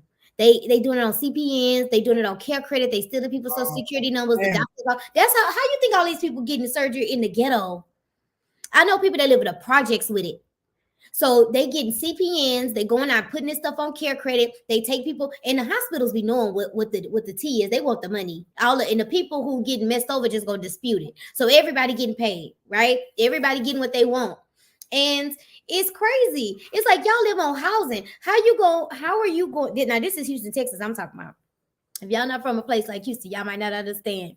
Atlanta the same way. Atlanta. Well, if you're not from Houston or Atlanta, you might not understand. But places like Houston, Atlanta, probably only two. The South, they go always do it dirty. They go always get it, and that's how they do it. They do it through CPNs. They do it through. Some people got theirs with their PPP loan, and most of them got it through care credit, and they paying monthly. So they scam everybody. Oh, they paying monthly. And a lot of them, well, most of them get care credit on somebody else's care credit. So that means you get care credit under somebody else's name. And better hope that it don't come back before you finish your surgery. And then a lot of them don't have the money for the aftercare, because that's where the big bucks come in. The surgery is not that expensive. It's you can get $10,000 financed. It comes the big bucks come in the aftercare, all the massages and all that stuff. Oh yeah, expensive, and that's why their bodies look like that, because they don't get the right aftercare. If you get the right aftercare, you might look like Drea. Drea look good. Oh. You're the only one. When you don't get your aftercare, you look like K. Michelle. But I gotta see Drea in person though. I think she look good in person. I feel like she'll look good in person. Which I feel like Drea look good in person. I gotta see her in person. I think she'll look good. Some tell me that she look good. It's not too bad. I mean, it's not too much. She just give like white girl beach body. That's what I think. I like Drea. She little. But yeah, I don't know. Yeah, they be spending everybody bread. Y'all check y'all credit because they play too much. Right. Somebody said Thailand. Exactly, man. So we already in the era where, you know, we don't value the human body anymore. The human body is obsolete. And so now when they start telling you that your body's obsolete, you're gonna want to do anything to it. They already told you that your immune system don't work. They sure did. Your immune system does not work. It don't work no more. It don't work. They told y'all that. They told y'all your immune system don't work. So that shows. So if that don't work, everything else up in the air then, because that's your life. If you ain't got immune system, you're gonna die. So if that don't work, everything else is just par for the course. They've been saying your legs ain't good enough. Your chest ain't good enough. You gonna start seeing men do it too though. Them lungs not working. Them lungs don't work. You know what that means? Mm-hmm. Somebody said they marry a soldier. That ain't gonna get it. Believe me. That ain't gonna get you no surgery. A soldier. That ain't gonna do it. That's a fairy tale. That the military pay for surgery. It definitely. Now, if you want to be transgender, they'll pay for that. Oh, now listen. Now now listen. Now hold on. You pay for that. Most transgenders don't get that surgery because the suicide rate is so high. Mm-hmm. They don't tell folks this, but the folks that have that surgery, they end up depressed, severely depressed, on drugs, and they kill themselves. Because they don't make the fake vagina to have sex with. It's just for appearance. But you and I know that when if you cut a limb off, people say they still feel the limb. Yeah. Right? It's called phantom limb. Phantom limb. So imagine you get your meat cut off and you still feel it. But you look down there and it's a dried oyster looking back at you. What you gonna do? Oyster. Not the oyster. Listen, I saw that. I saw that surgery. Oh yeah, I watched one too. It's demonic. I watch. Ain't no way because that's what you call. What's the word? What is the word when you disfigure yourself, but it's not disfigure? What's the word? So it is. That is what you're doing to yourself. Not slaughtering, but it's kind of like self-mutilation. Mutilation. That's mutilation. What you at that point, that's self-mutilation because you are tearing yourself up. Like you are tearing yourself up. It's crazy. It's crazy. And when people say, and it's crazy also because when people say that, because they have a syndrome where you have phantom limb syndrome, like where people feel like they need to, it's a mental disorder where you feel like you need to cut your limbs off. And people, they be freezing them off with ice. Have you ever seen those people? So it's a disorder. It's a real disorder where people feel like they're not supposed to have their limbs. And so what they do is they do stuff like put their legs in dry ice. Like I was watching a YouTube video. It's demonic. I was watching a YouTube video about a man. He had dried ice off his leg up to the knee. He wanted to do the other one. And so they start following him like a documentary crew. And it's not a lot of people, but it's people out there like that. And what they do is they get them therapy. So if I'm getting you therapy because you want your limb off, if you want your Peter off, that should be a bigger reason to put you in therapy, like and try to get you help. They're not taking the people limbs off; they're getting them help. So why would the same not apply if you want to cut your breast off, or if your leg and your breast and your Peter record is more important than your leg? But they say it's okay to do that, but it's not okay to cut your leg and your arm off. It makes no sense. Somebody said with the fake vagina, they have to insert something in it to dilate so it doesn't close because it's a wound. Listen, those fake vaginas are not made to have sex with. That's disgusting. That means you literally are cutting your penis off and you'll never have sex again. It made me so sad. You'll never have sex again. You'll never have sex. You'll only get, I guess anal, but you'll never actually be pleased to your sexual organ ever again in life. That has to be psychologically damaging. That has to mess with your mind. It has to mess with your mind. It has to. That has to mess with your mind. Like seriously, that has to play with your brain. When you and then what if you regret it? You can never go back. And they say, well, we go through all this extensive therapy. Do you really believe they want this? So they're not going to do too much. It's not about to be too many boxes you got to check to get it, right? They're going to sit you down there with a therapist and a counselor and say, you qualify. Let's go start your hormones. Like they're going to do it for everybody. Because now they've started so young, kids are going to be able to say, since I was 4, since I was 3. So by the time they 12, it's like, oh, you've been feeling like this for 8 years long enough. Boom. And the kid like 12. Like it's crazy. She said, read Romans 8:1-18:30. Oh, you want us to read it? Or are you saying read it? Yeah, I think we gotta close out now because we already been on here. We're gonna be back next week. Oh, y'all, I know. Part 2. Yeah, 4 hours. But part 2 gonna be one section though. We're gonna do sections. So part 2 is gonna be white savior. Well, part 2 will be white saviorism. Just an intro. This section. Yeah, so we're just getting y'all familiar. So that way, when we start really talking about it and bringing other cases in and stuff, y'all have a reference point for this case because this case is the one. And listen, y'all, I need y'all to be telling everybody about this case. Y'all need to be telling everybody about this case. That ain't funny, Chuck.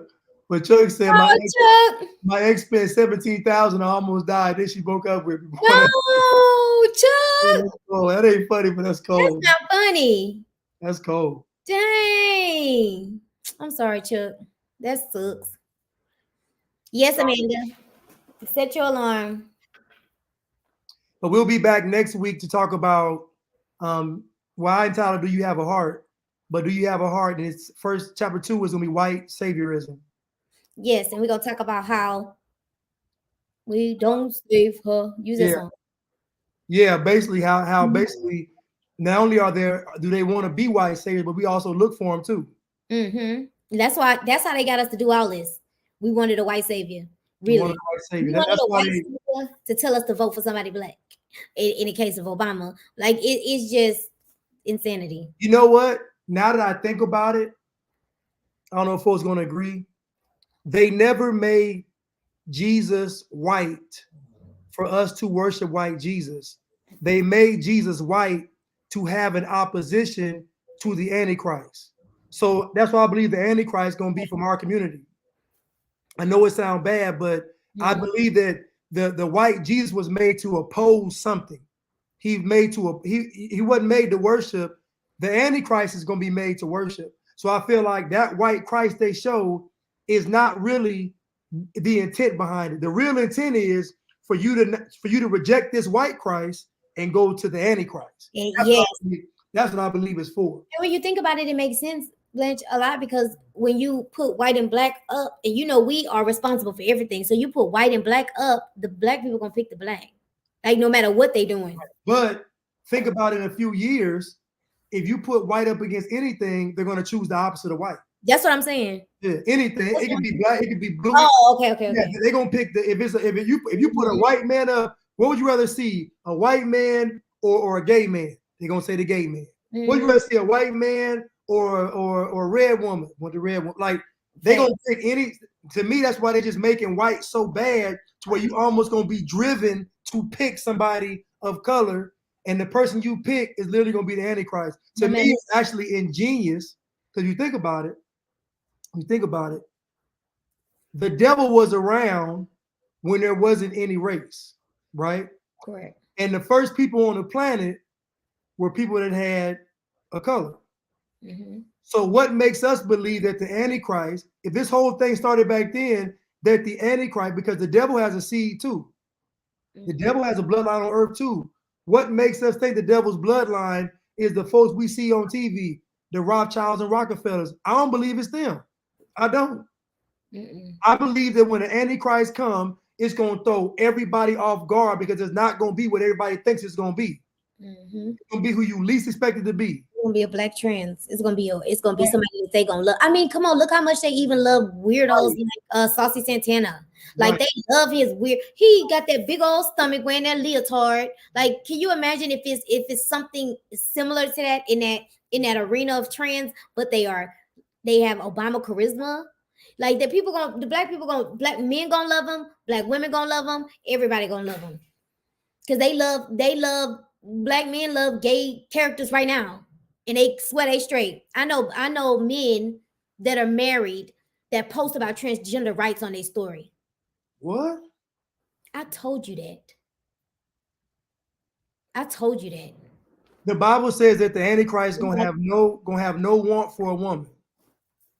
Like how you married and you posting about transgender rights. Why do you even care what transgender people are doing? First of all, nobody's killing them. Nobody's going out walking. Not saying they're not dying. Listen to me very carefully. I'm not saying a lot of people die.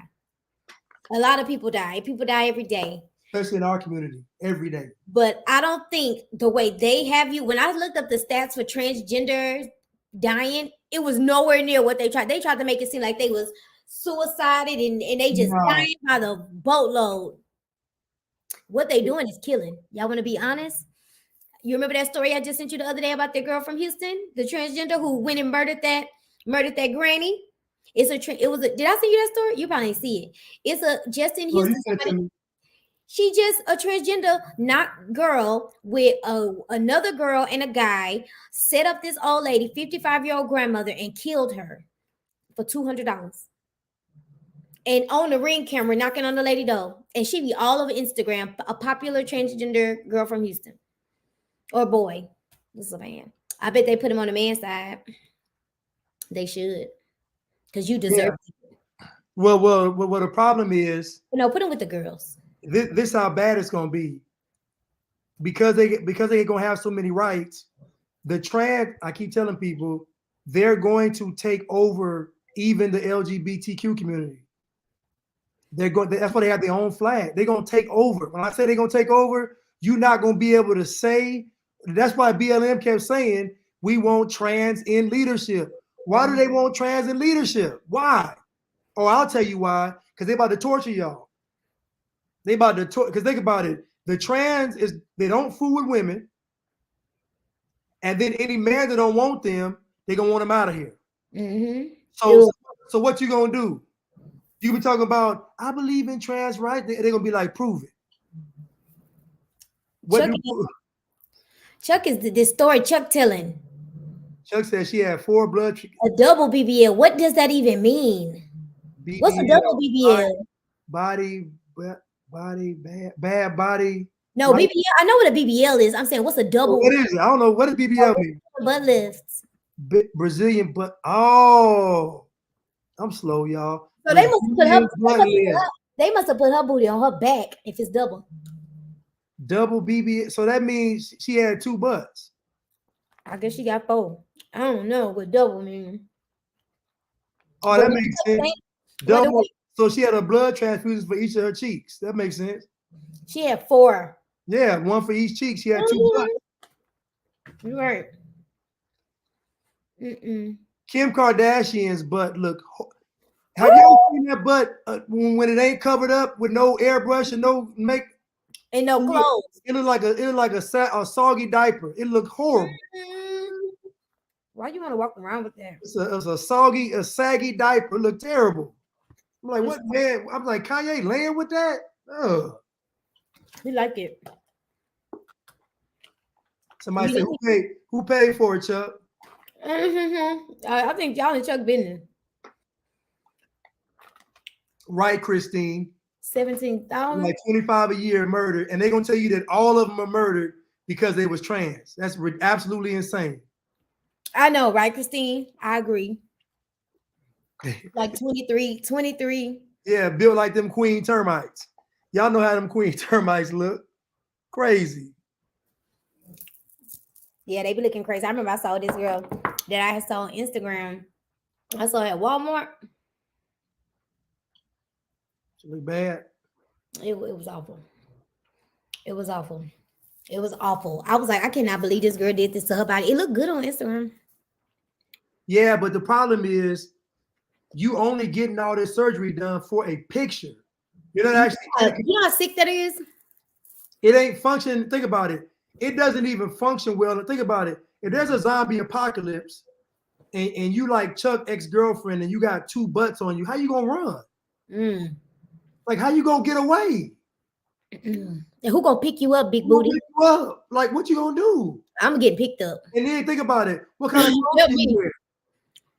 You can't wear no army fatigues. Think about it. You can't even wear no regular tactical gear. They're gonna look silly. You're gonna look crazy. They're gonna look silly in the field, y'all. When it's time to get them boots on, they gonna have to wear tights. And they're gonna be tired, they're gonna be hot, that booty gonna be heavy. Booty gonna be heavy, man, dragging. Come on, man. And then you gotta work too. You gotta be grabbing lumber and wood and chopping. Come on, man. Hiking. Ain't no filters. Ain't no filters. So now you melted. You look ugly with an ant body. And you look ugly with an ant body. You know your group just gonna get you to the people so they'll leave them alone because you're gonna be leaving everybody behind.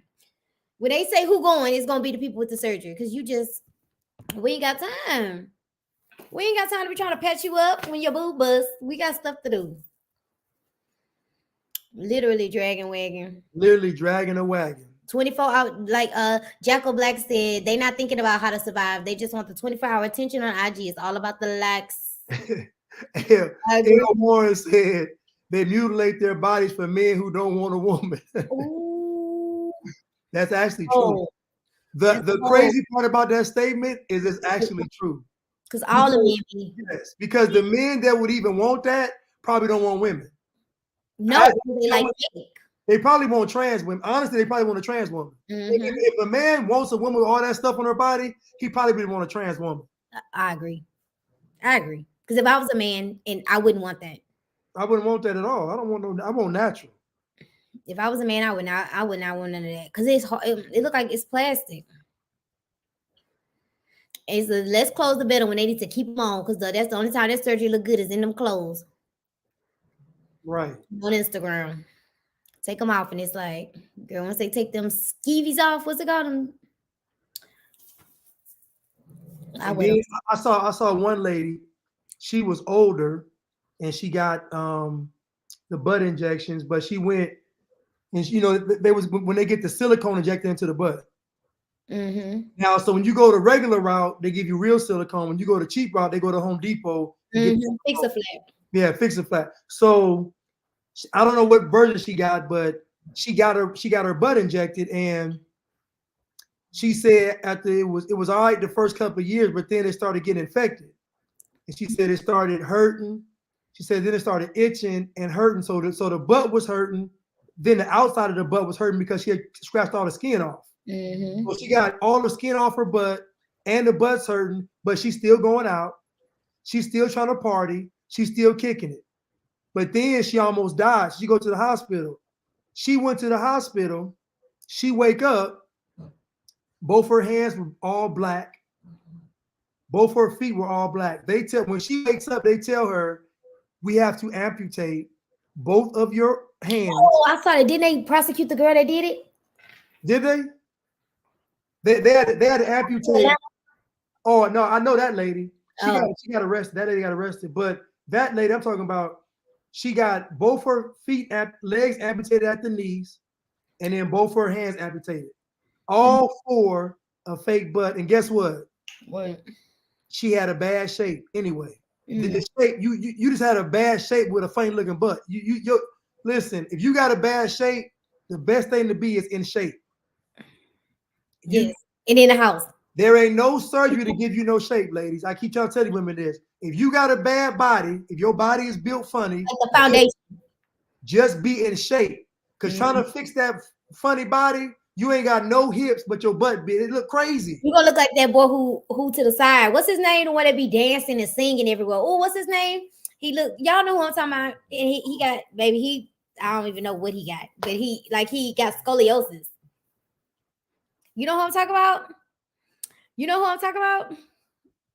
What I said, oyster. He be dancing. It's bad shapes, y'all. Let's not play like that.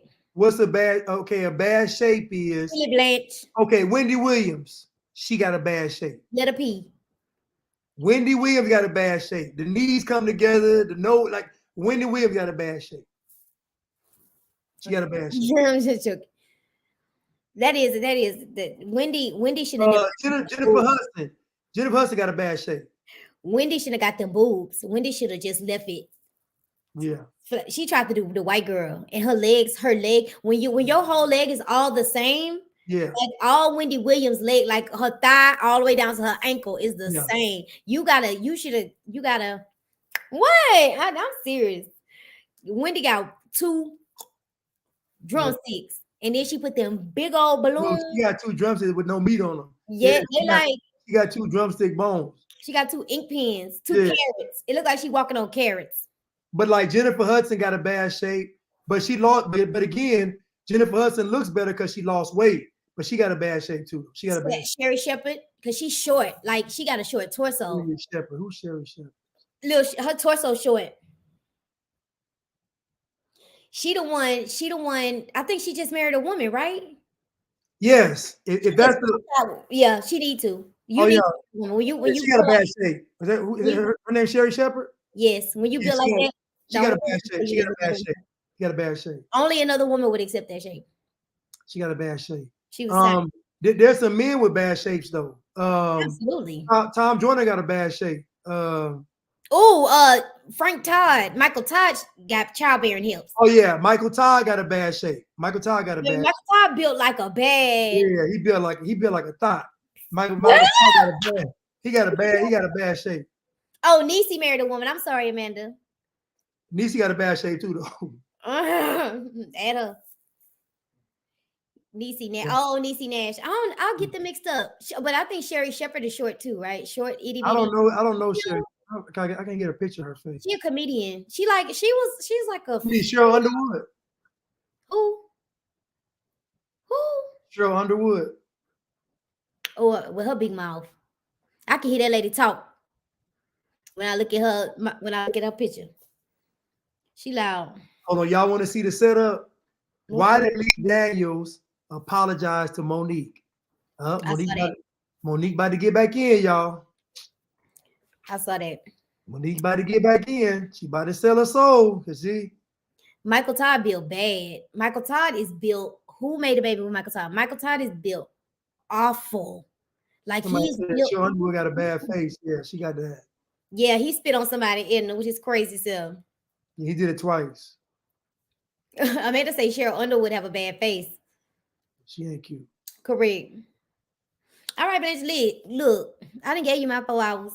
Hey, look, we love y'all. We'll be back next week. Part 2 of white saviorism. Mm-hmm. I saw it and skipped right over it. What'd you skip right over? What? Because my some you was looking at some. I don't know. Look, I'm nosy. Oh, look, I'm trying to read with it.